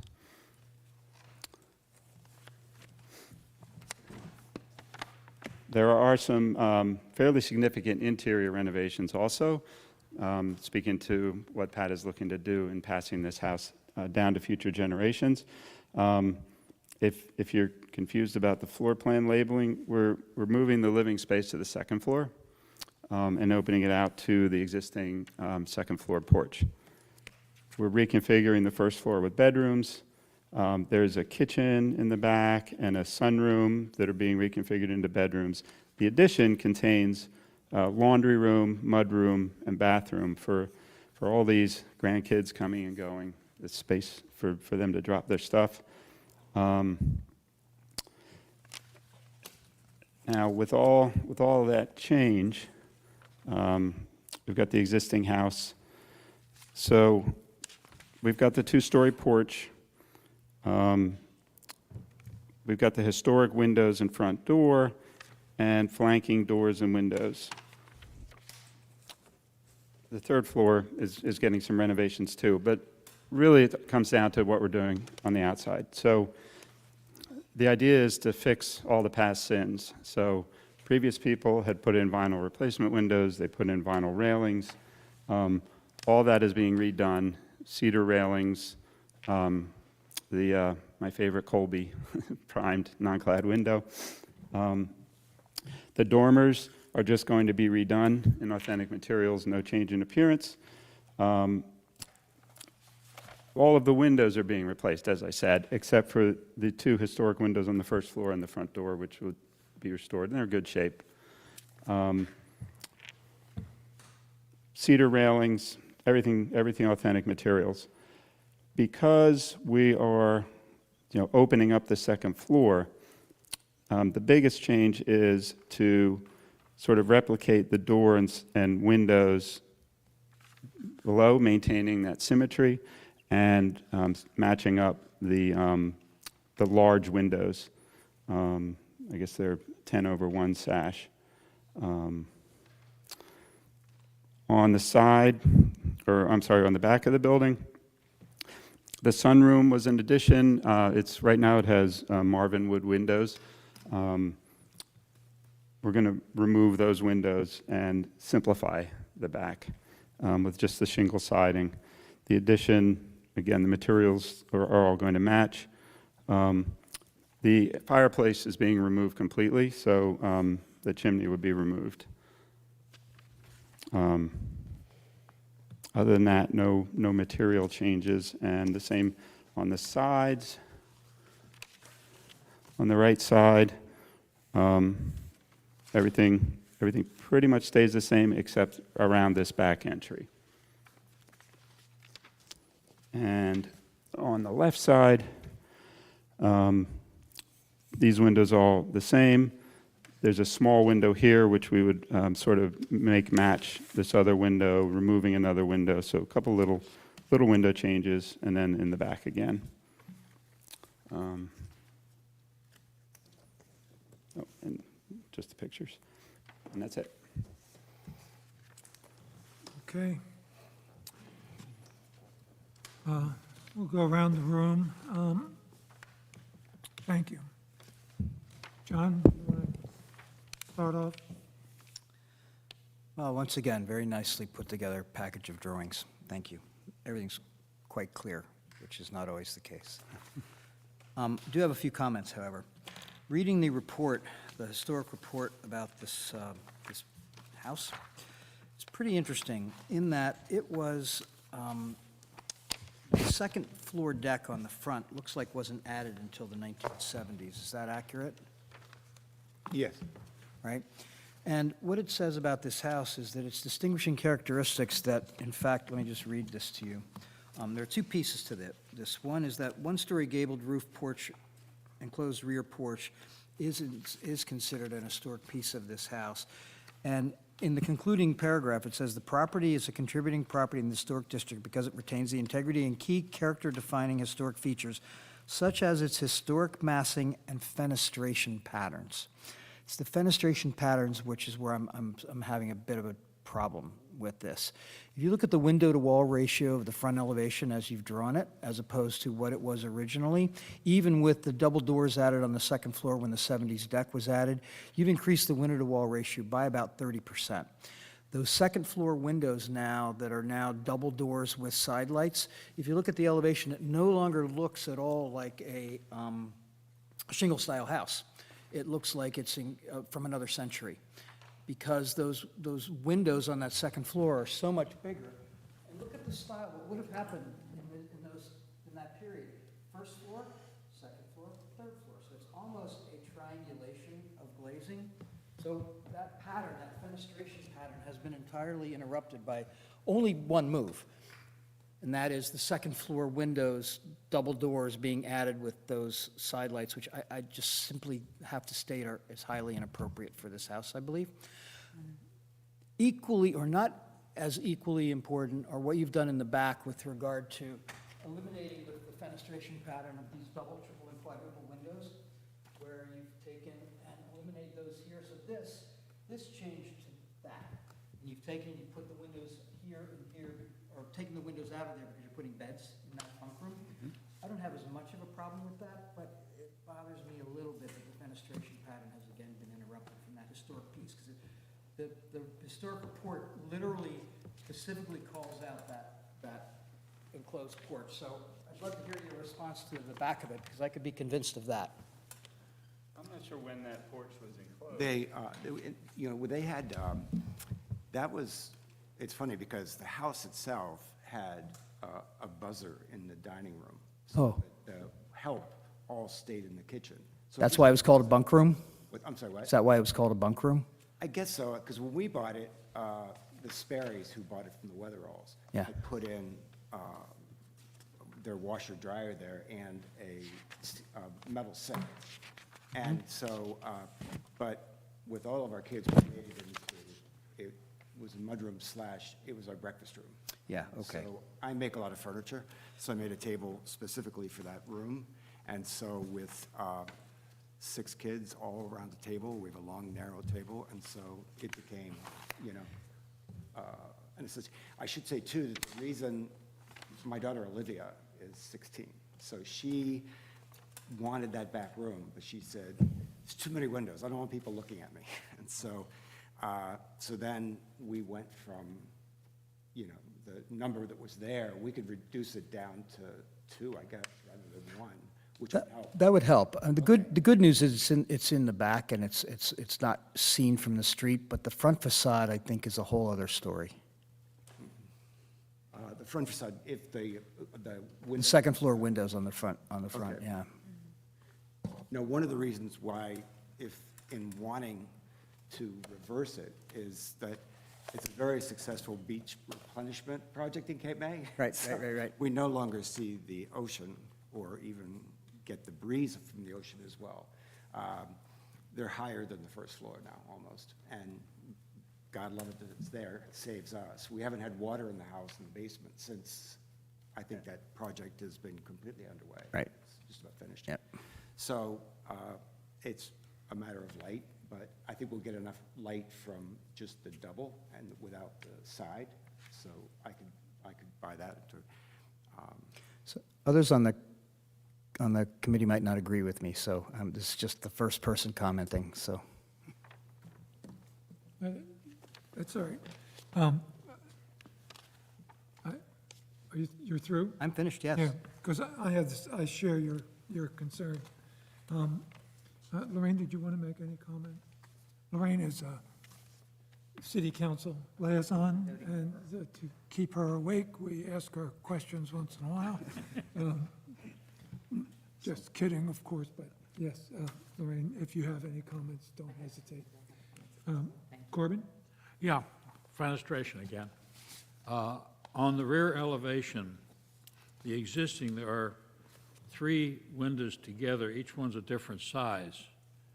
You show on the proposed a roof that goes across there, and it looks like the tops of the windows are still there. The windows are here in the stairway. Uh-huh. So they're just hidden by the addition. I mean, if you look from this side, you would still see those windows. Okay. Now, on, And those windows on the stairs are original windows, so we would, well, there's, so there's a good reason why there's different sizes, too. yeah, because it's going up the stairs. So, but, and the fireplace hasn't really been functioning well, and, you know, it just, No. yeah, so. They're nice to look at, but make a lot of mess unless they're properly maintained. Yeah. And on the left elevation, in the rear, there are 3 windows, and it looks like a corner post in between 2 of them. And then on the proposed, the back 2 windows have disappeared.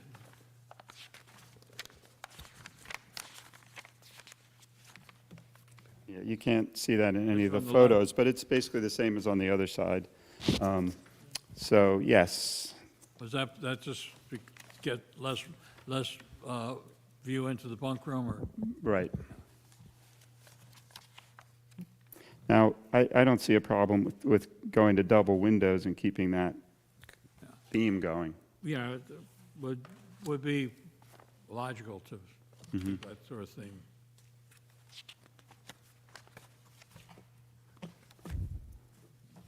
That's it. I think it's a wonderful, wonderful sound. And I should say It's a that beautiful house to work with. Yeah, no, we love the house. It was the only one we ever looked at in Cape May. And so we even have ghosts in there. So Buddy came back. So it was, he was actually at a party. We had a summer party, and he came. And just the summer before he passed away, he was in the kitchen, and my daughters were and sons were serving food.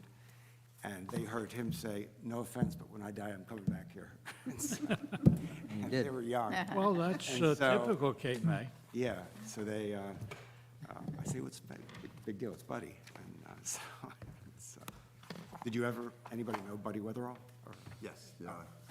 Well, there's still a lot of Weatheralls around. Yeah, Marge. Marge and Yeah. Herc and. Yeah. Tom, you have any comments? Yes, I do. Following up on John's comments, I do think on your second floor, having the matched windows in the setback, really, matching the ones on the first floor is really a grand idea. I just think that the 2 windows on the outside of those should be the same width as what you have on the downstairs, which would probably mean 1 door and 2 side lights to use. I was up there today looking at your loss of view to the ocean. I can well understand why you want to have that view be moving to the second floor. And one thing that will, make that a little bit better is you have that setback in the center where there's a depth there, which means there's also more cedar shake seen than just this front-on look. Yeah. So that would, if John's in agreement with that, I would say that would be a proper change. And I've also agreed with all the other suggestions for windows in the back. Okay. You mean adding in the bedrooms? Yeah, The pairs. And the- I'll send Olivia in to talk to I you. will add that, my house, that I had at 24 Jackson Street also had a buzzer in the dining room where the lady of the house could touch with her foot and ring the kitchen. Yeah. And you know what's funny is that my mother-in-law she's hard of hearing. So she would just, eating dinner, she'd have her foot on the buzzer for like 15 minutes at a time. It'd be going on, and we didn't have the nerve to tell her, listen, you're.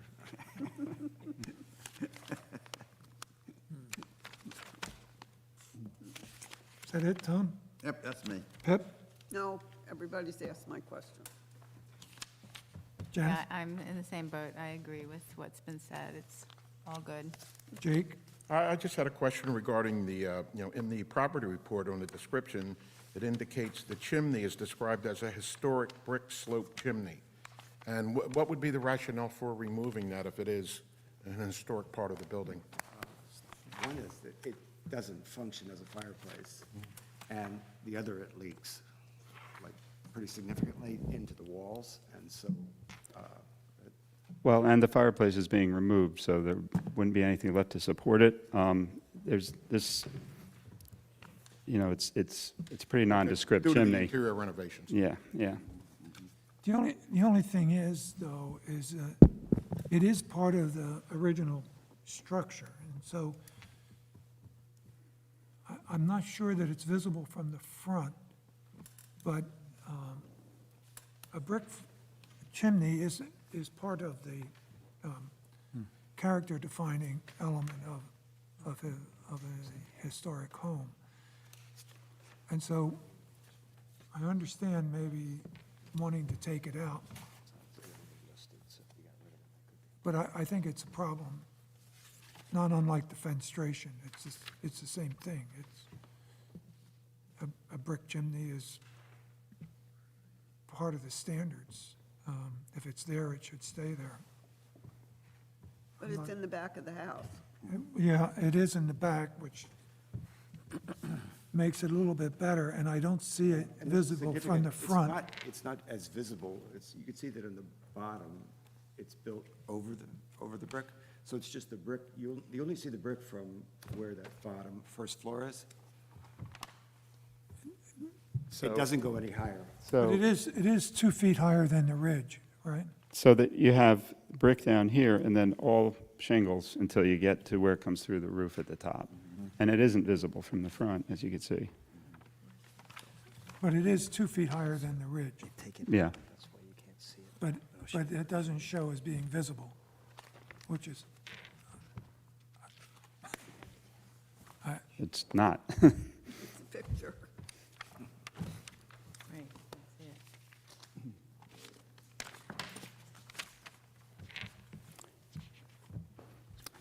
that's it. so,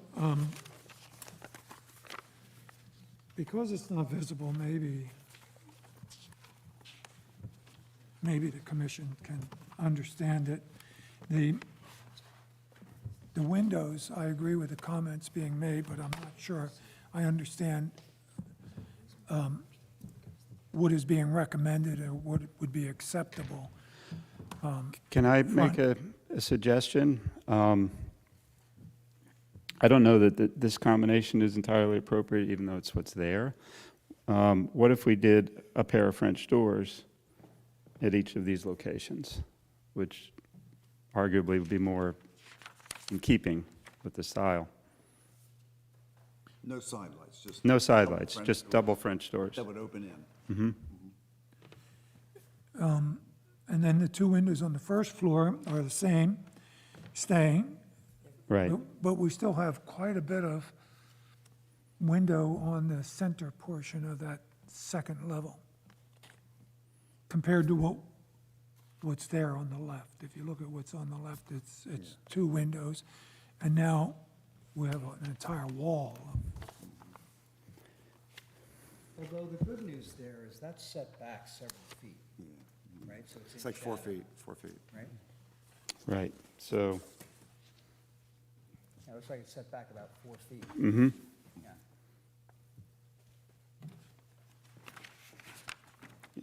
Well, I was standing 4 on the feet. sidewalk in front of the house today, and you could barely see what was in that little alcove there. Okay. Assuming the railing is going to be the same height, the same location. Yes. It's not visible. If you were up on the jetty, you might see a little bit more. You're not allowed to go on the jetty. It is a good point that as you go to the side, you have the shingles. You see a lot more shingles because of how it cuts in. So And they could be smaller, but I don't think that doesn't make could you sense to put me. that front view back up, please? Front- Yeah.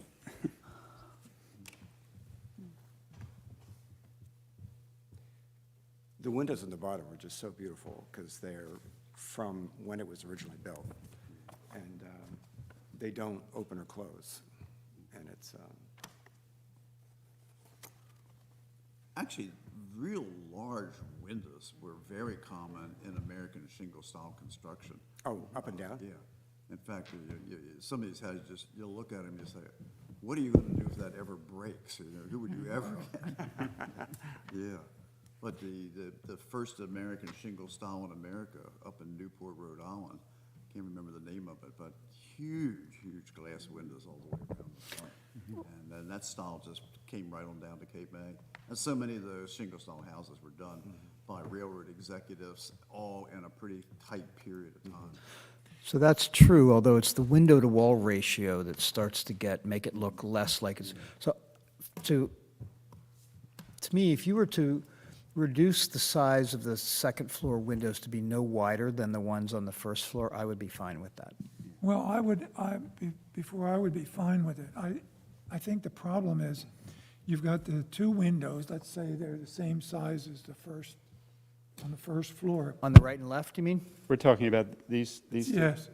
Yeah. So you make those the same. You still have a problem with that, what is that, a double French door? Is that a French door or something in the In the center? middle bay. There, yes, that's existing. And it seems to me that if you were to set it at the same as the front door, that would at least keep the balance. It would reduce a little bit the fenestration, but it would keep it in balance. I know it sits back 4 feet, and it's hard to see, but that's a huge amount of glass in a space that was not there before. And so I would ask you to consider making it a single door. Single door here. I would go along with that with Warren, because if you look at the first floor, the amount of wood between the windows and the single door keeps the balance of the cedar-shaped breaks between the elements in line, and that would look very good on the second floor.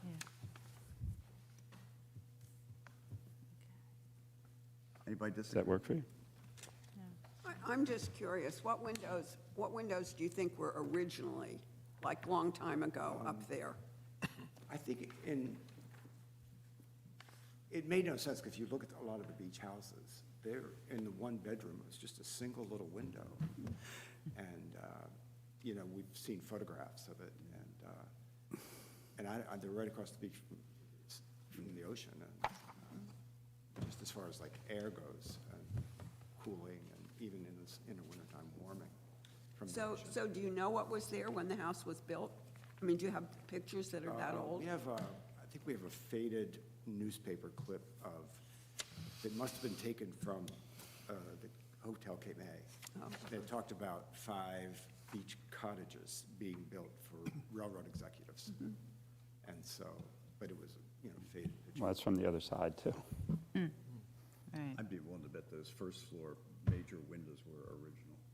You know, with a 10/1, that was. I'm just curious about the second floor, before they put the deck on. Yeah. I mean, because obviously what's on the second floor now is all new, right?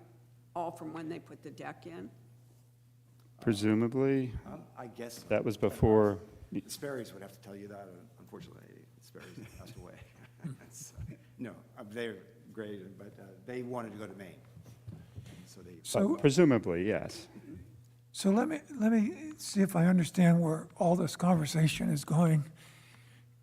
If you were to agree to do the door in the center, match the 2 first-floor windows with the second-floor windows, and you're reducing the size of the windows on the second floor to match the first floor.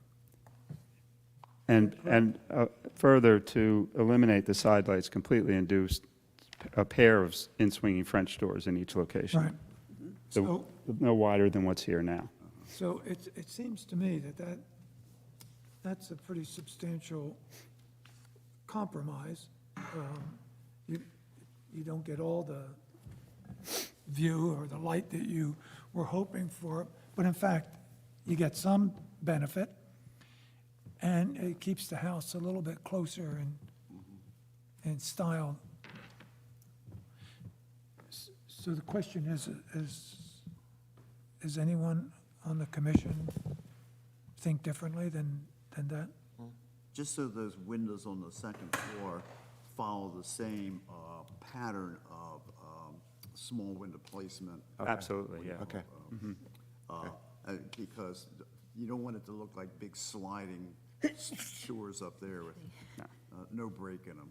The glare off of it kind of kills the view. Absolutely. Yeah. Well, you made a pretty good motion there. Can I second it? Yes. Okay. One question about the motion before it's seconded, though. What about the chimney? What did we determine about the brick chimney? I think we backed off on the chimney. We should make Actually, it part of- looking at the Emily Cooperman's report, you can't see the chimney where she's standing in front of the house. Yeah, I would agree, but I think we should make part of the motion that we are consciously making a decision to remove that chimney because, a historic chimney, but because it's not visible from the front or the side yard. Yep. Because our standard is clear. Yep. Historic chimneys remain.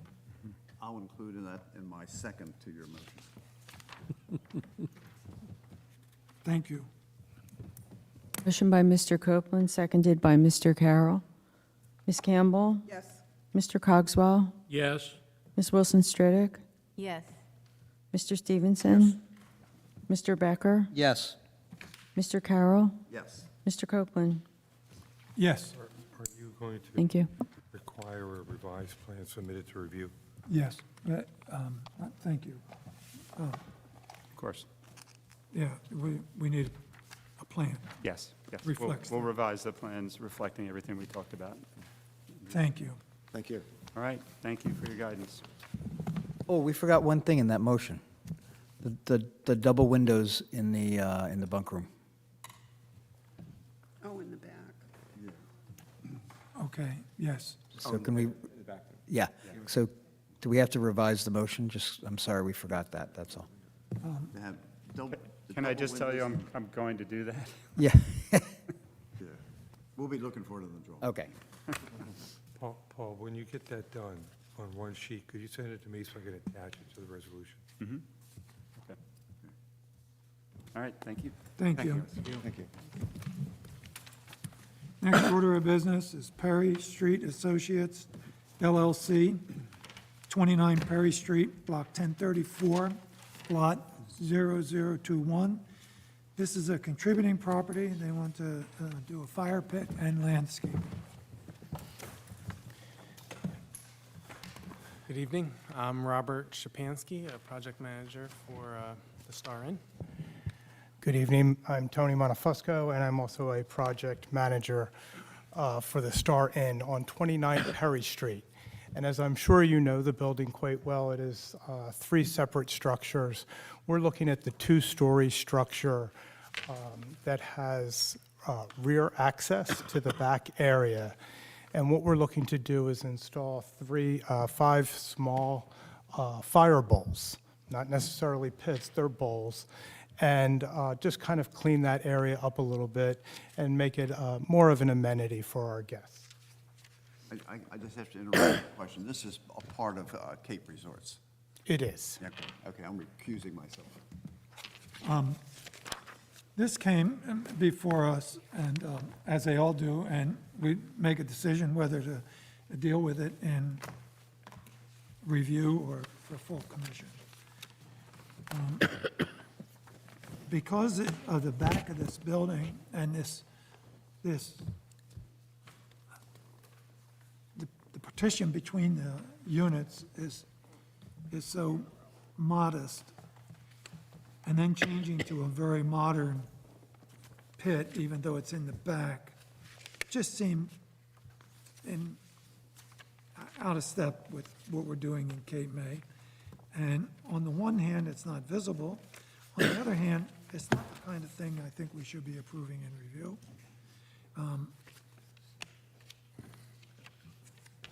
But I just think it's a bit unusual application for anything in Cape May. And therefore, I suggested we bring it to a full commission.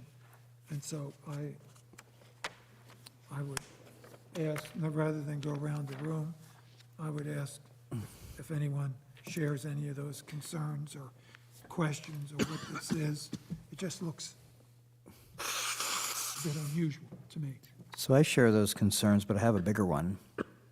And that is, if I'm scaling these drawings correctly, the fire pit is 5 feet away from the back wall of each of these units, 6 feet away from a wood fence, and 14 feet on center. That frightens me. Having that much fire. Is there an ordinance that the city has about open fire pits and proximity to wooden structures? I know this is not our purview, but it's something Well, that I can't in I good get the conscience question. not bring up. The question is, have you been to zoning? Do you have to go to zoning? Do you know? When I submitted the application, I started downstairs, and they said we did not have to go to zoning, that we had to come to historic. Well, I don't think this is our commission's purview, but I can't let this go by in good conscience without raising that concern. And to that end, I could just say that the gas-fired appliance will be compliant with any combustible surfaces and clearances that are outlined in the manufacturer's manual. And also the city ordinances about open fires? Which pertains more to solid fuels like wood and open fire pits, where this is just a natural gas burner. I was just wondering if maybe the fire department or the fire inspector could visit the site and give his approval or not, to the safety factor.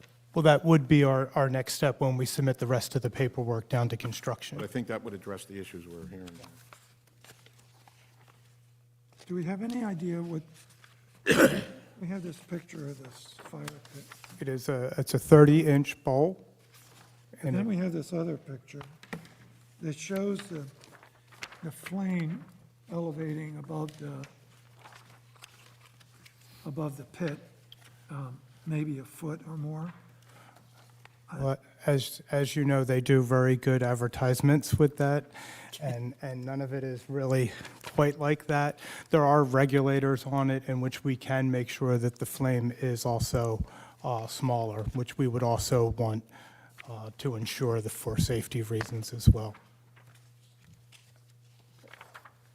What's the surface this is going to be installed on? It is a pea gravel ground, which it is existing as well, and so we'll just be adding to that.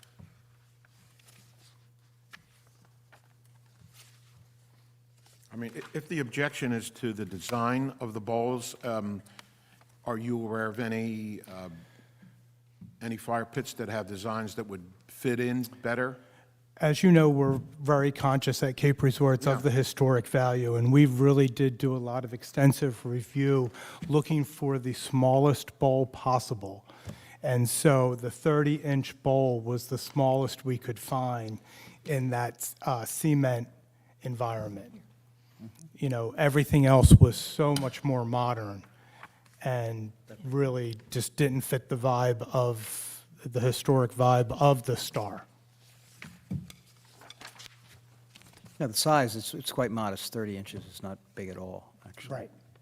And what's It's the fiberglass reinforced concrete white material that, if it is white, that looks like it might not be, and I think that's what Warren was addressing, is. Correct. It right, is. the aesthetic of it Right. is a bit modern, yes? So it is a white and charcoal base.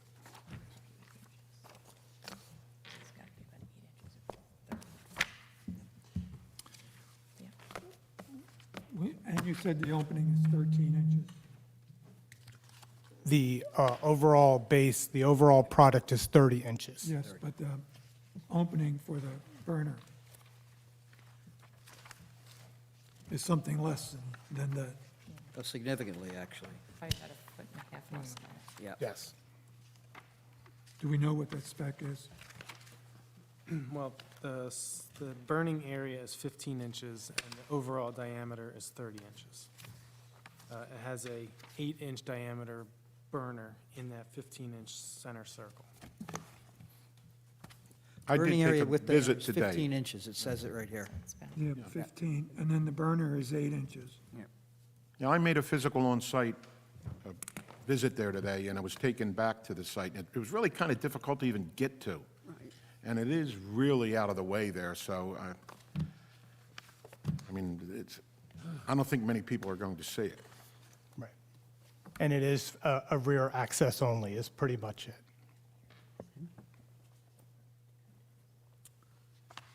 So, where are we with this? It looks like an ultra-modern burner that's being installed. It's not visible from the street or the side yard. I must admit, I have mixed emotions about it, so from a safety base, I think we could get someone from the fire department to look at it, but having been in a business that sold these kind of products, the flame really is pretty innocuous and it's pretty low, and unless you have too much to drink and fall in it or something. But so I'll make a motion that we accept the application as presented. Second? Motion by Mr. Copeland, seconded by Mr. Stevenson. Ms. Campbell? Yes. Mr. Cogswell? Abstain. Ms. Wilson Stridick? Yes. Mr. Stevenson? Yes. Mr. Becker? Yes. Mr. Carroll, recused, and Mr. Copeland. Yes, reluctantly, yes. Thank you. Thank you so much all for your time. Before you leave, gentlemen, Robert, can I have your last name, please? Could you spell it? SHEPANSKI.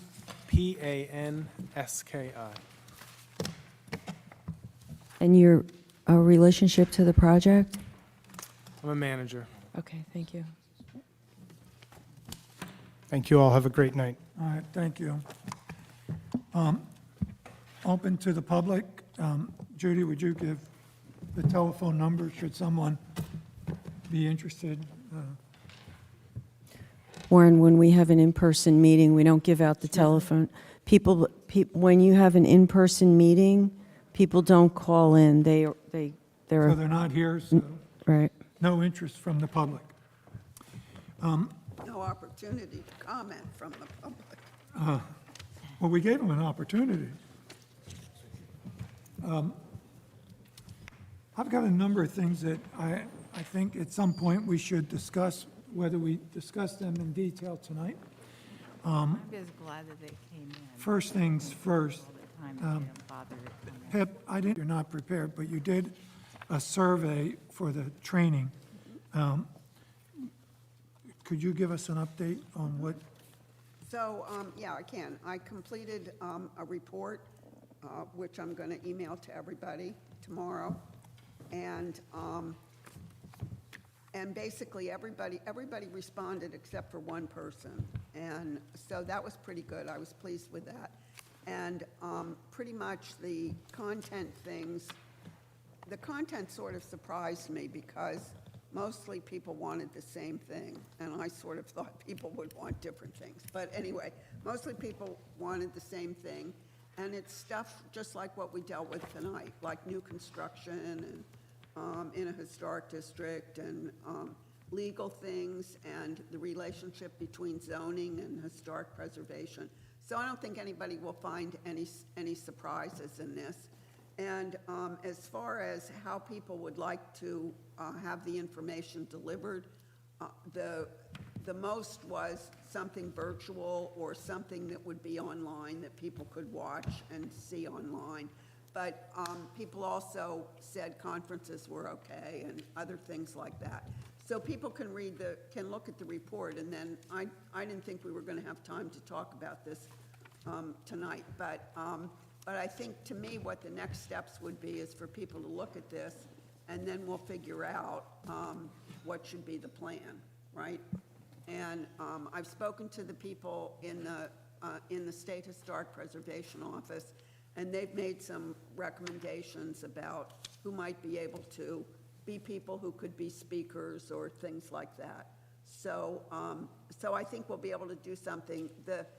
The year runs, we don't have to have it all done by the beginning of July.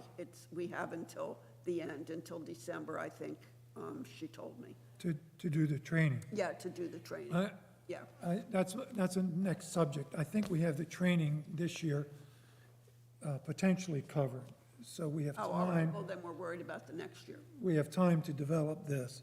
And also, when you started this adventure, we had looked at, what, Rutgers, was it Yeah, Rutgers? So that, in fact, maybe given that kind of lead time, they could participate or do something. Yeah, for us. absolutely, they're very interested, very, very interested.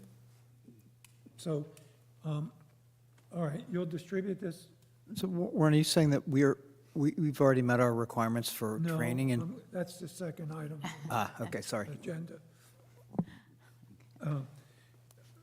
But next So meeting, I'm going to email it to everybody, and then you can all just look at it and see what it was, what it turned out to be.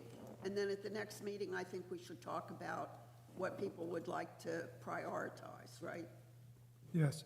And we all don't have to do the same thing. No, no. All right.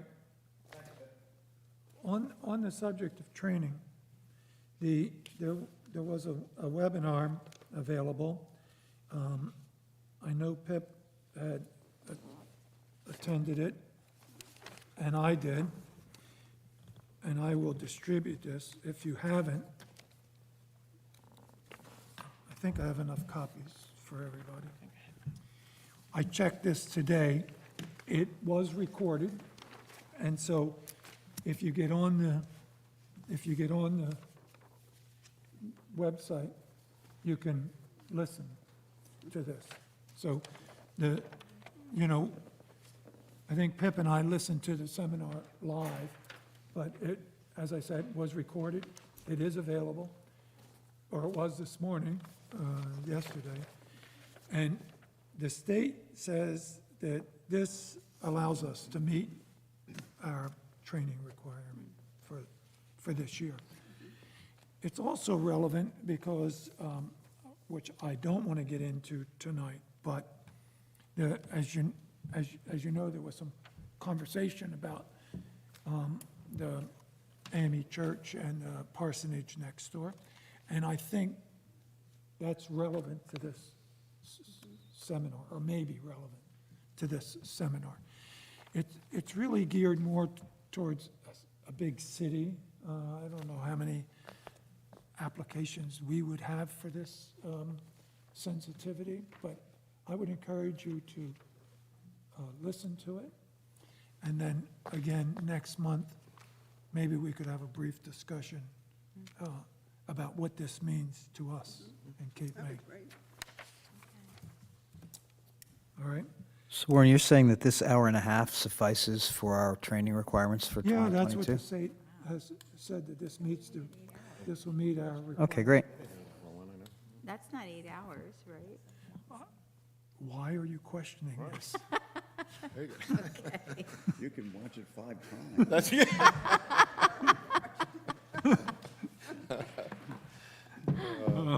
boy. And you have that in writing, right? Yes. Yeah, It's on the cover page yeah. of this. Lindsay's going to say, yes, I told you, right? But, yes, I think I got the code. so there you go. If you all are ever in New York, you could qualify for 3 hours of training on a classic boat going all the way around New York with an architectural historian telling you everything that you're seeing, when it was built, the different styles. And you can sip wine while you're learning too, and count it for your Let's do it. requirements. Right up my That sounds We'll better all than go, a right? We'll make it a webinar. road trip. It's not free, though.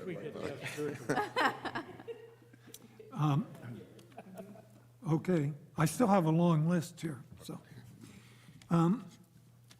As you may recall, we do have a grant to rewrite the standards book.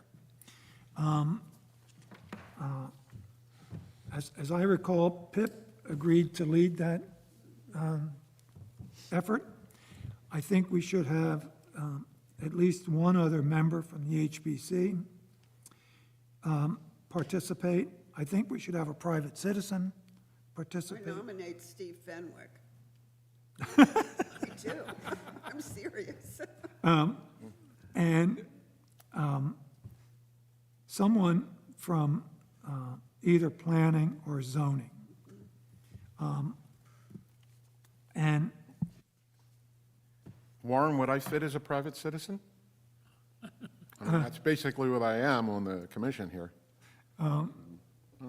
But you could be on anyway, because I think Yeah, what because, I mean, I'm, he's you know, talking about is people that would be important to have, but there can be more people than that. Right, but I'm saying, I mean, I am representing citizens, really. this is an important effort because since our standards were written, the Secretary of Interior provided updated standards, which were done, I think, in 2017. They were really quite good, I think, and quite comprehensive, much too thick for what we would try to accomplish. But it seems to me, and Pip, I would hope you would agree, that what we would do is take our current standards and try to update them using the Secretary of Interior standards, and even the wording if in some instances. Our current standard, I had rewritten my own, by the way, in the margins and stuff, and in retrospect, I think it might be limiting. Some of the wording in our current standards says we should do this, where I wrote, and I crossed that out and wrote will. The problem with that, though, I think it's a bit limiting. I mean, once you write it will, then you've taken the judgment of this group out of it. And so I think this is a serious effort, and yeah, Pip, if you could think about who you would like to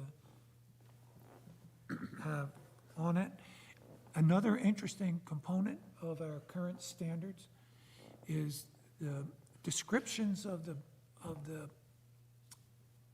styles does not track with the Secretary of Interior. I don't know where that got off center, but we ought to take this opportunity to realign in those instances where it is not consistent. I'm sorry, Pep, I've forgotten the deadline on this. I'm having a meeting shortly for the grant to finalize that, and then the work would begin. So When's that? when? Is it I have the date, if I can get it. Okay. it's Kickoff meeting. is a Where week. they come here? No, it's No. going to be Zoom. Well, they don't call it Zoom because it's a different vendor, Yeah, yeah. but it's a Zoom Okay. meeting. Judy and I will be there, and And me too, right? if you would like. I would. But those meetings, if you've not been there before, are pretty I cut, sit through hundreds of meetings. pretty cut and dry. It says, you have to do this by certain date. Yes, okay. But anyway, you're more than welcome. Judy, you'll get the information to, Yes. Thank you. Could I make a comment here? yes. The last time we reviewed the standards, I'm not sure whether it's been converted from guidelines to standards, I'm not sure, Corbin, you were part of it, but we had gone through the book and looking at things that could be or should be modernized, and also some of the language. There was a lot of discussion about the shall and the should, and there was changes from should to shall where we wanted to make it more mandatory. But there was that comment, too, that you don't want to make everything mandatory. You want to leave some things should to allow for conditions or particular circumstances in the application. So that's, as we go through it again, that's a very point well taken. You want to leave that a little bit open-ended where you can. Now, we have had an appeal or two to the zoning board where they kind of seize on that, and they say, well, it doesn't say shall, so you could have let them do it, where we don't. I think that falls within the discretion of the commission to decide, how mandatory you want it to be. It doesn't have to be shall in order to require it, but I think it is very important to leave that open a little bit. The chimney issue tonight was a good example of, Yeah. How we dealt with that and made a decision. If the Physic Estate came in and said, we want to remove the chimneys, we have a major problem here. Yeah. But I think like John, when John on the house that doesn't meet the standards, where, in the bungalow where the addition theoretically does not meet the standards, then by qualifying that, by saying we're going to approve this, even though the standards say blah, blah, blah, we're making this exception, I thought that was a good way to handle it. Just a quick question. I don't get a copy of the resolutions, but Sorry, can everyone speak into their mics, please? Thank you. I don't get a copy of the resolutions, but you're making a great point. Is that part of the resolution as far as, all of that information that's, specific to each application? The resolutions capture the elements of agreement and approval and some reflection of the dialogue, I think. Okay. So, Maybe even qualifying it, specifically to each application might be a good idea. And again, I don't get a copy of the resolution, so I don't know. and you're certainly welcome to a copy of the resolution. What we do with those also, if there's a deviation from the standard, I make it a point to provide the reasons why there should be. And I'm sorry, Bob, can you speak into your mic, please? Yeah, I said that where the decision is to deviate from the standard, I try to put in the resolution the reasons why we're making that. Otherwise, it would be an arbitrary decision. You have to put in the grounds for it. And in situations where we deny an application, knowing that those are the ones that are likely to wind up in appeal, I like to attach the actual page of the standard to the resolution so that the zoning board could see, what we're looking at. In addition to reciting it, they could see it in black and white in print. So Bob, that's a question I had. If we do specifically identify when we are, such as tonight, making a decision that is not in, I'd say, technical alignment with the standard, but given reasons why, does that then create also a defense later if we are charged with being, let's say, arbitrary? In cases when we're holding the standard, we can say, yes, we've done this in the past, but only under these conditions. In other words, does this give us, putting that in the resolution, does that support our legal position? Yeah. Yeah, well, we're not arbitrary as long as there are valid reasons presented for doing it. Okay. The common discussion there is that the board may disagree with our reasons, but as long as we have reasons, then it's not arbitrary. Got it.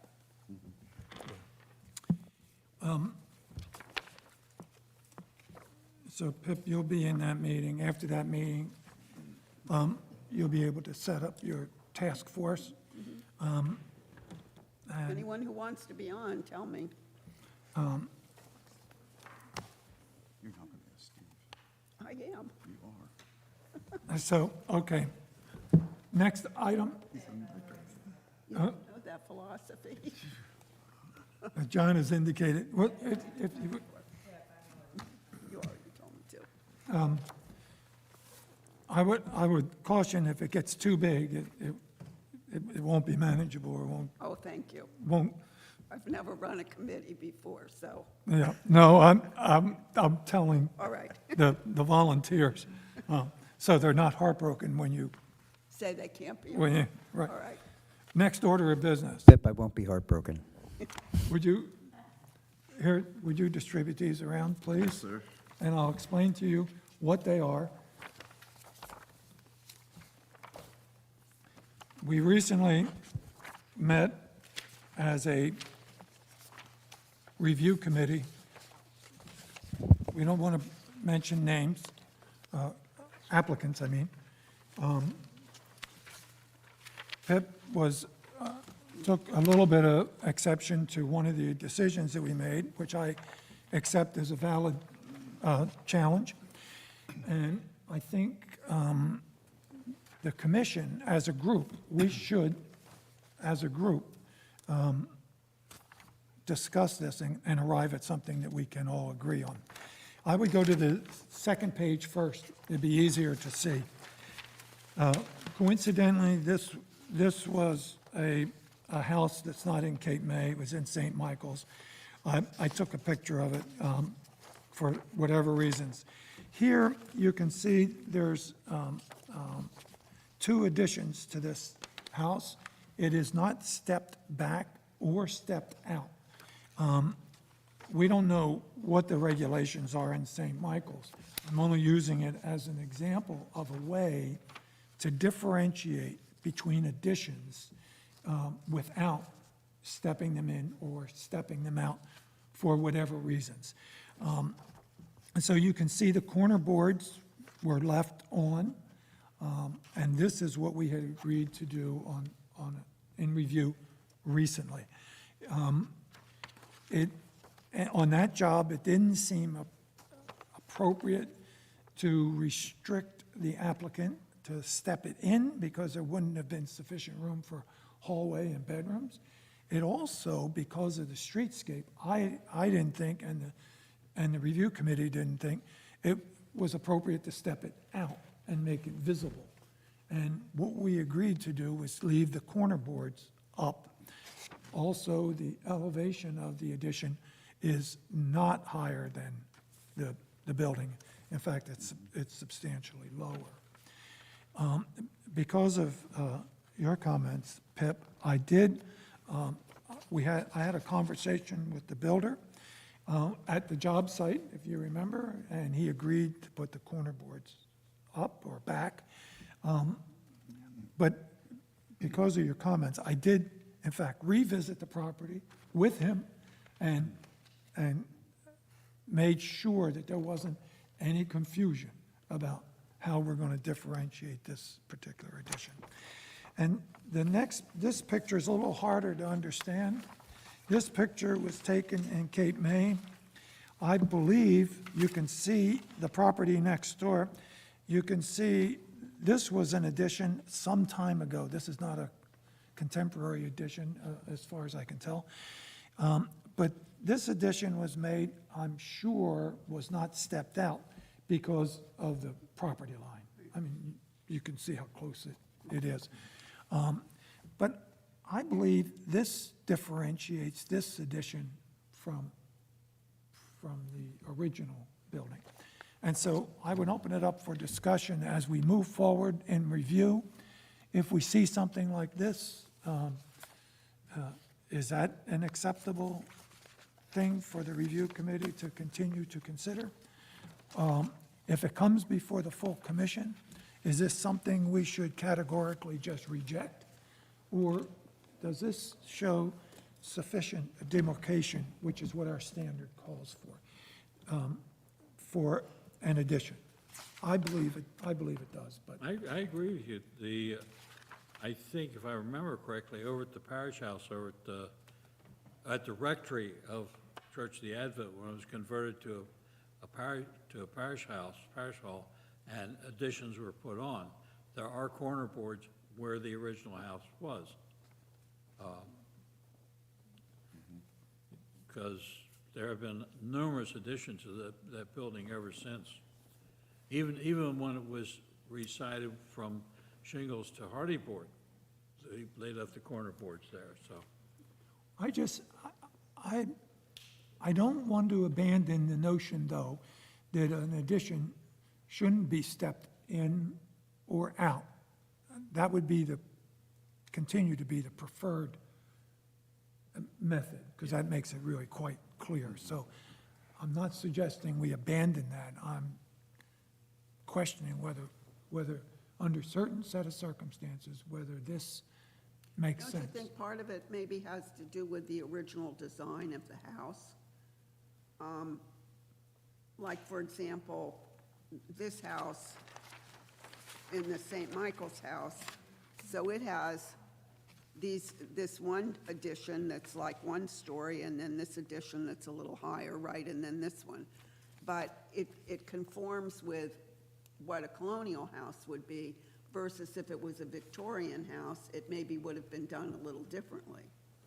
Or it could have been done the same way. I mean, many Victorian houses also have additions that are shorter. Well, this second picture is a contributing Victorian house in Cape May. Yeah, right, that's my point.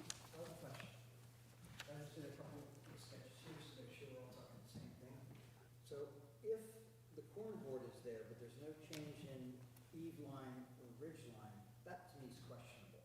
If there is a change in either the ridge line or the eave line or both, that's not questionable. Right. Right? Is that what we're saying? Yeah. So this we would discourage, correct? Yes, I would discourage. Is that what we're saying? We're discouraging?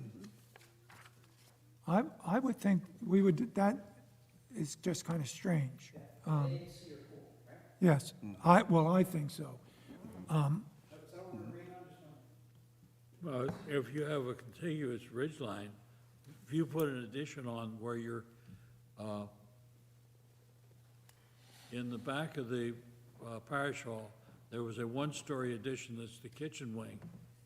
And then on top of that was put the a choir rehearsal room, where they brought the ridge line up to the same as the original ridge line, which is not what was described in the survey, but they left the corner board, and there's definitely an addition. You know, that corner board works as a demarcation point for where the addition was put on. But I think what we're saying is, in order for it to be delineated, either the eave line or the ridge line or both also need to be shifted, right? You would think. I mean, now, This is just a pure extrusion. yeah, now something will come up that'll challenge that. But, and remember, I preface this with, all else being equal, we want a clearer demarcation of an inset or out. But under certain set of circumstances, this would be an acceptable. Brought up something else in her statement, which is why I wanted to be careful about it tonight, is that our guidelines state quite clearly the addition should not be bigger than the existing building and should not be taller than the existing building. And we've approved some that have been. And I think we have to be really careful about that now, because our guidelines say that's not what we should be doing. Unless there are extenuating circumstances like tonight, where it was a very big piece of property and the addition was back 70 feet from the street, so, right? Yeah. Because I think Pip's trying to make a point that I think we have to pay attention to. That brings me to my next point. Yeah, okay. Actually, you must be reading my notes. When you came over here. Sorry. looked over them. What I did is I have a note here that I don't believe we can resolve tonight, but this is something we should begin to try to develop to get maybe another task force.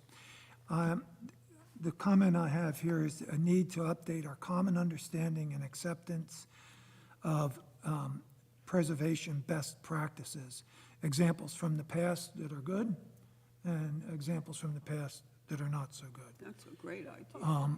Wow, I have mine not so great right on my phone. Well, we've all, some of them that weren't even contentious.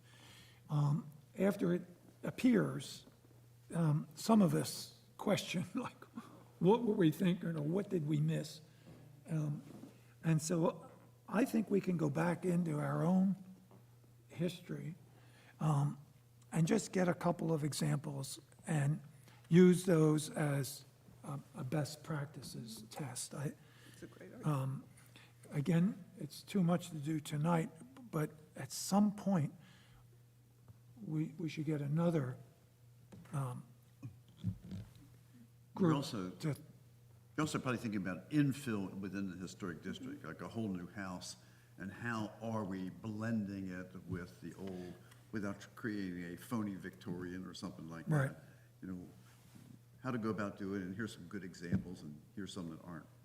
yeah, and I would like to keep it to Cape May, because it would, because it's easy to go outside Cape May and get a good and bad example, but I'm thinking not things that people did over the weekend, but things that we approved, that we thought at the time were good and to be done, and in retrospect, maybe not so much. If So- you didn't really want to tick off people in town that maybe didn't do it right, it's pretty easy, just like taking this picture of St. Michael's. You go to towns like St. Michael's and Oxford, where the Watermen built these little shacks and the rich come along and now want to bulk them out.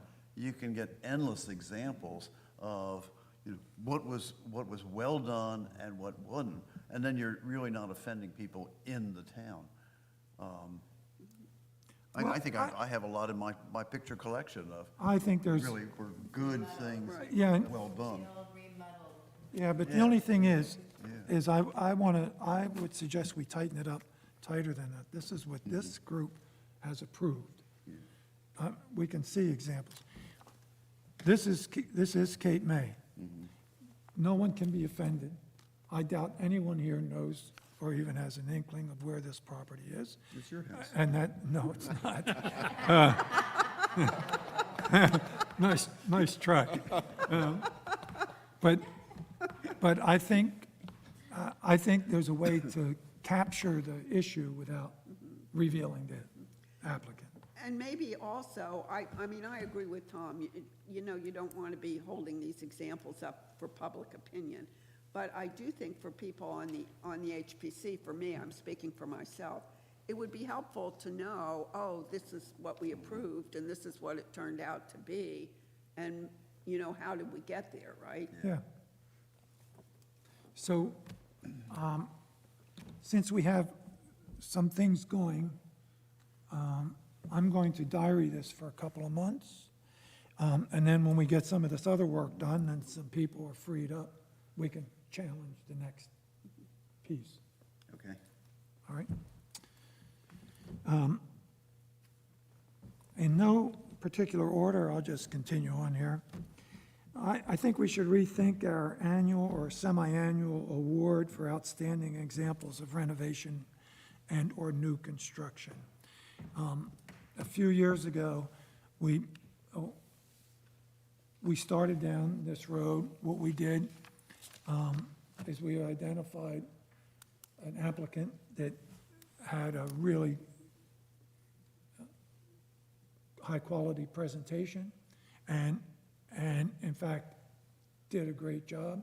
And we gave them a plaque called them in, recognized them, and gave them a plaque. The plaque was not as impressive as the work effort of the project. No, it was ceramic. So There were different ones, though. So That would have been great. I think we might want to rethink the plaque. No, with ATEC.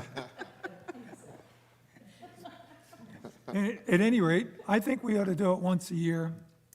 We ought to probably do it, you know, in the March timeframe or something, including the prior year. Select one, bring them in, get some recognition for them. Maybe the architect or the builder, but also get recognition for the HPC. Well, we're going to have to build this whole thing, so I take it, I John. have the old one on my computer. So I need somebody to volunteer to pick up this challenge and come back to the HBC with a recommendation. I'll volunteer. If you'll share your, Yeah, I'll give it to you. Okay. Yeah, it's all from that original stuff we did. I think too, Warren, maybe Corbin, you remember, but I think we also had a lot of categories. We had like for new construction, we had for an addition, we had for just different kinds of things so that more people could get recognized. I think under Skip, it was sort of patterned after the Key West. I think it was Key West that has the same Yeah. sort of program. yeah. And he was down there one time. Right. And they got him in on judging it. So, you know, I was on the commission when all that happened, and I just thought the process got a little bit cumbersome. It was too broadly, with good intentions, it was broadly defined. And I think if we keep it narrow to one best or something, the likelihood of being able to keep it going. The problem is, we ran out of energy and enthusiasm. I mean, we all are busy, and we may have been a little bit too ambitious, maybe. So, like, it was like they asked the HPC column in the Star and Wave. Yeah. I wrote some of them, Van Zandt wrote some of them. What he wrote, I answered. What I wrote, he answered. The idea had been for people to ask questions. Right. I forgot that. okay, so Tom, you're It's gonna, in the public record now. you're gonna pick up the ball on this. I will. Not stopping there, for those of you who recall only a few meetings ago, it was brought to our attention by our esteemed council that the HPC actually has bylaws. We have bylaws. Did you know that? Yeah, okay. I didn't. And one of the bylaws is right, I think one of the very first ones is wrong. Well, not at the time, but had two meetings a month and at 7 o'clock or something. It's not a big deal. I think we should have bylaws. I think they should be updated. You have a copy. I think, did I give one to everybody? Yes, you did. But, so, do I have a volunteer to pick up the ball? Just take a look at those bylaws and make a suggestion back to the HPC.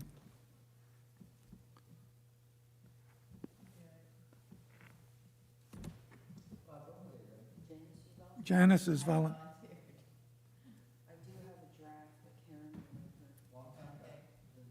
When were they done? Oh, I think when the commission was 1992? established, yeah. Into 1990s. Yeah. Yeah, that's why it talks about 2 meetings and times frame. All that's changed.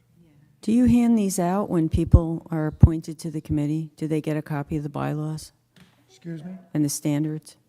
When a new member is appointed to the HPC, No, they don't? No, I have a laundry list. As you know, I have new member orientation. I have a package. It doesn't include the bylaws because I didn't know they existed, But I think I read them because they're in the code, or they're online. I think they're online. which makes it even worse because they're not. We're not following them. They're no longer. No, No longer valid. I can easily send everyone a copy of the bylaws, an email, a PDF. I remember when we had 2 meetings. Should I also email Jim Testa? They were much shorter meetings. You know he will. Okay. This is a strange question I have for the HBC, but I believe it's important. And that is an HPC member job description. I'm not aware of any. I don't want to make this a big bureaucracy, but it seems like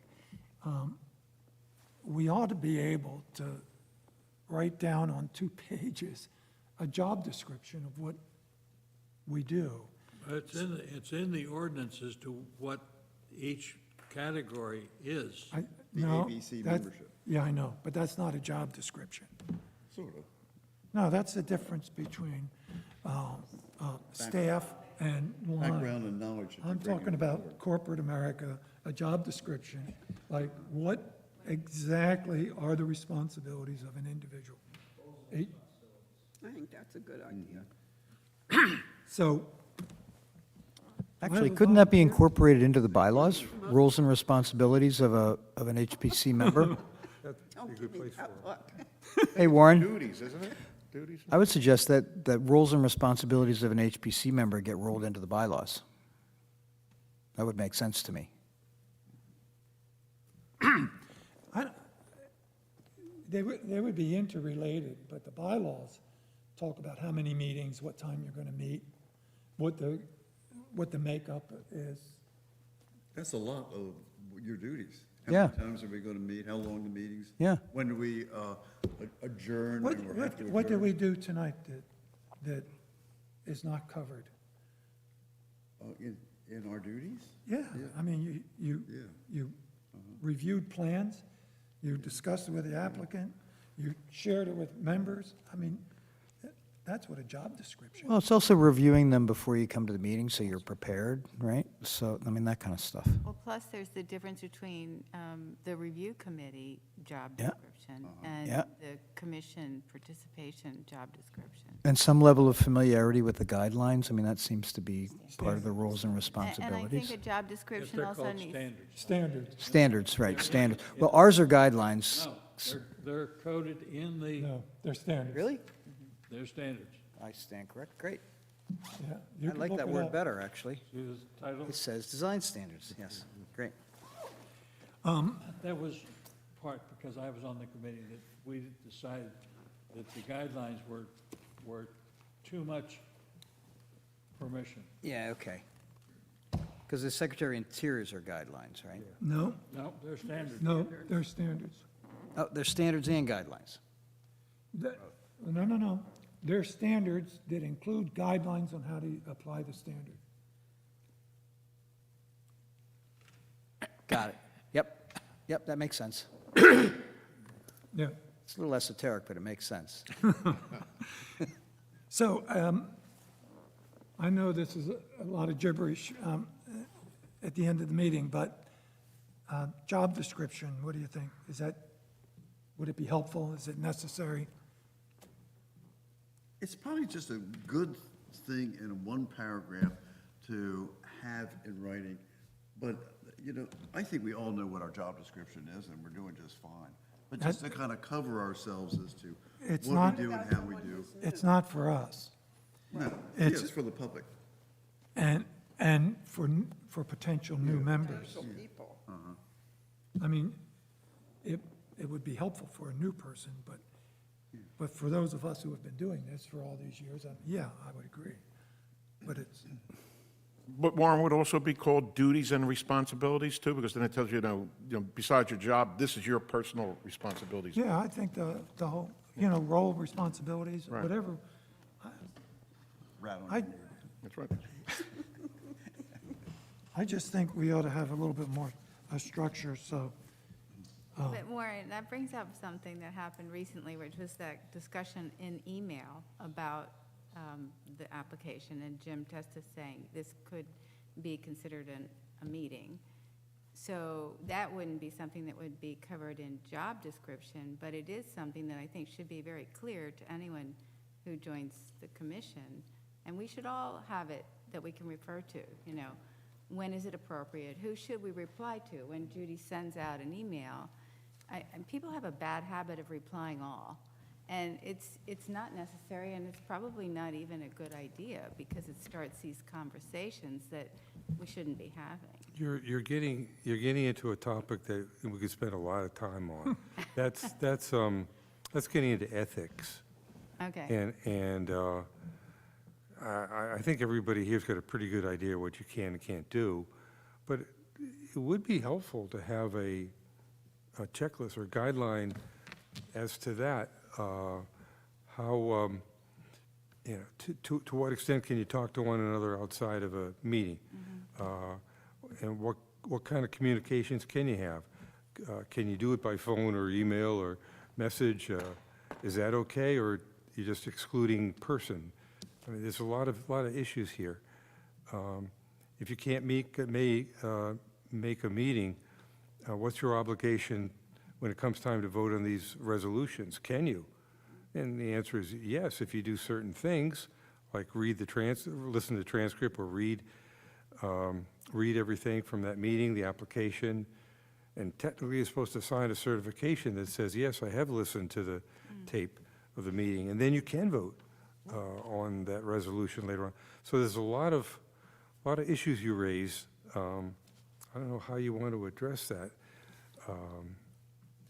There are available, if you really want to get into it, there are available courses on that the League of Municipalities has every year.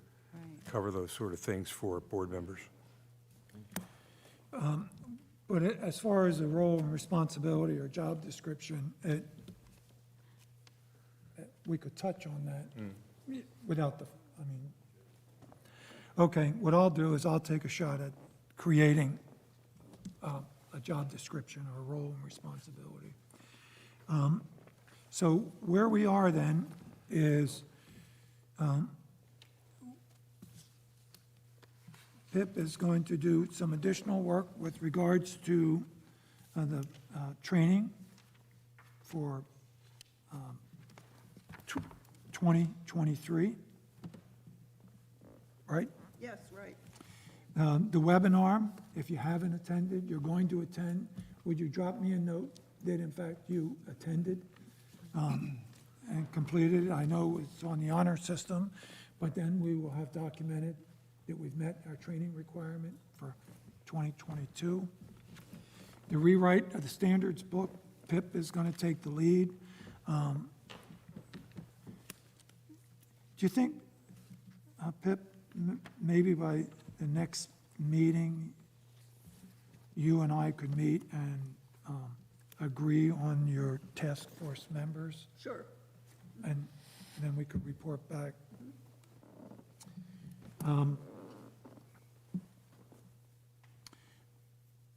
The best practices thing, we're going to diary to the future. Not that it's not important, but we just ran out of resources. But it would be good to have a best practices in Cape May here. Tom, you're going to pick up the Rethink, the annual or semi-annual award. And Janice, you're going to look at the bylaws and make a recommendation. And I, because no one else would volunteer, I get stuck trying to write a job description for this. And finally, in closing, did we agree that the review committee can embrace this, the corner boards under correct circumstance? Okay. With that, anyone else have any? The application Oh. discussion? Yes. Well, I talked to Corbin, and as you know, Jim is not here, who is part of that team. And so I think that should be a presentation next. Yeah. Oh, when Jim can be here. Is that what you're saying? Yeah. No? Yeah, oh, definitely, yeah. But I would request this too. I'm happy to pick up the ball on this and get a draft of a revised application, everybody, so we have a document to work from that can add or subtract to it. Okay. But you have one comprehensive document.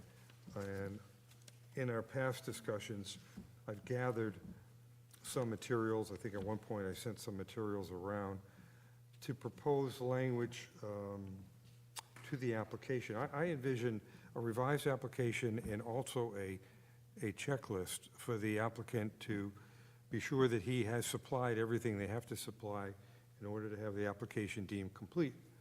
A couple of very obvious things. Yes, I've checked off whether it's a final or a conceptual application. Yes, I've submitted photos of the subject, I've submitted streetscape photos, in addition to the fees and everything else they have to do. But if we develop that, and everybody gets to look at that, maybe I could request, I've got some comments from Jim and maybe others.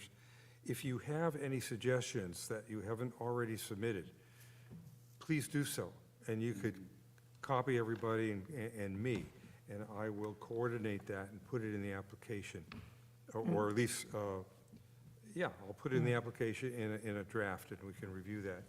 Judy, do you know if the application we have is in Word, something we can work from directly? The last thing my secretary wants to hear is that she's got to copy all this. Yeah, I'm pretty sure we have a Word document. Do we? We have yeah, I'll look for it. That would be really a help. Okay.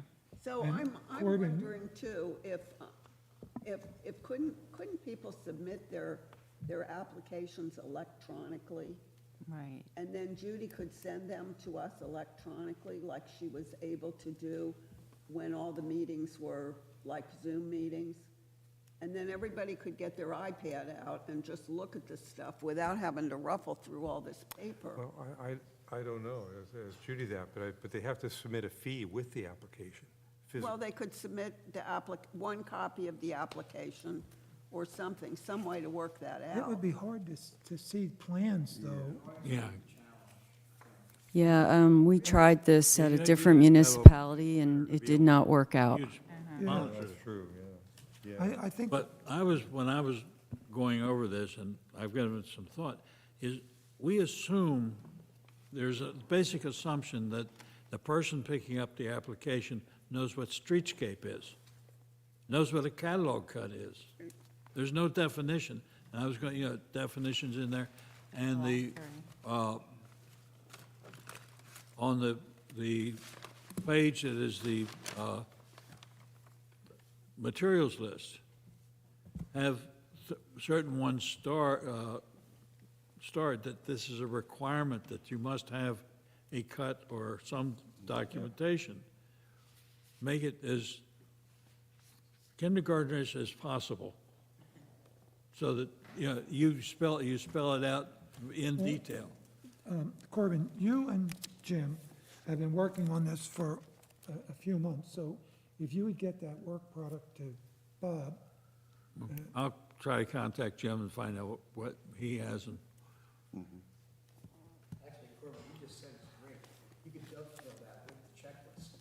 Yeah. The checklist says photographs of streetscape, and a little explanation of what that is. and a photograph of all sides of the property. And in real large capital letters, black and white, the application is not deemed complete unless all items have been checked. That's already on the application. No one reads the Okay, let's not- instructions. Let's not write the application tonight. Let's get the information to Bob, so we, once and for all, can get this updated application done. Anything else to come before this August group? I move we adjourn. Got it. Thanks, all. Thanks, Mr. Chair.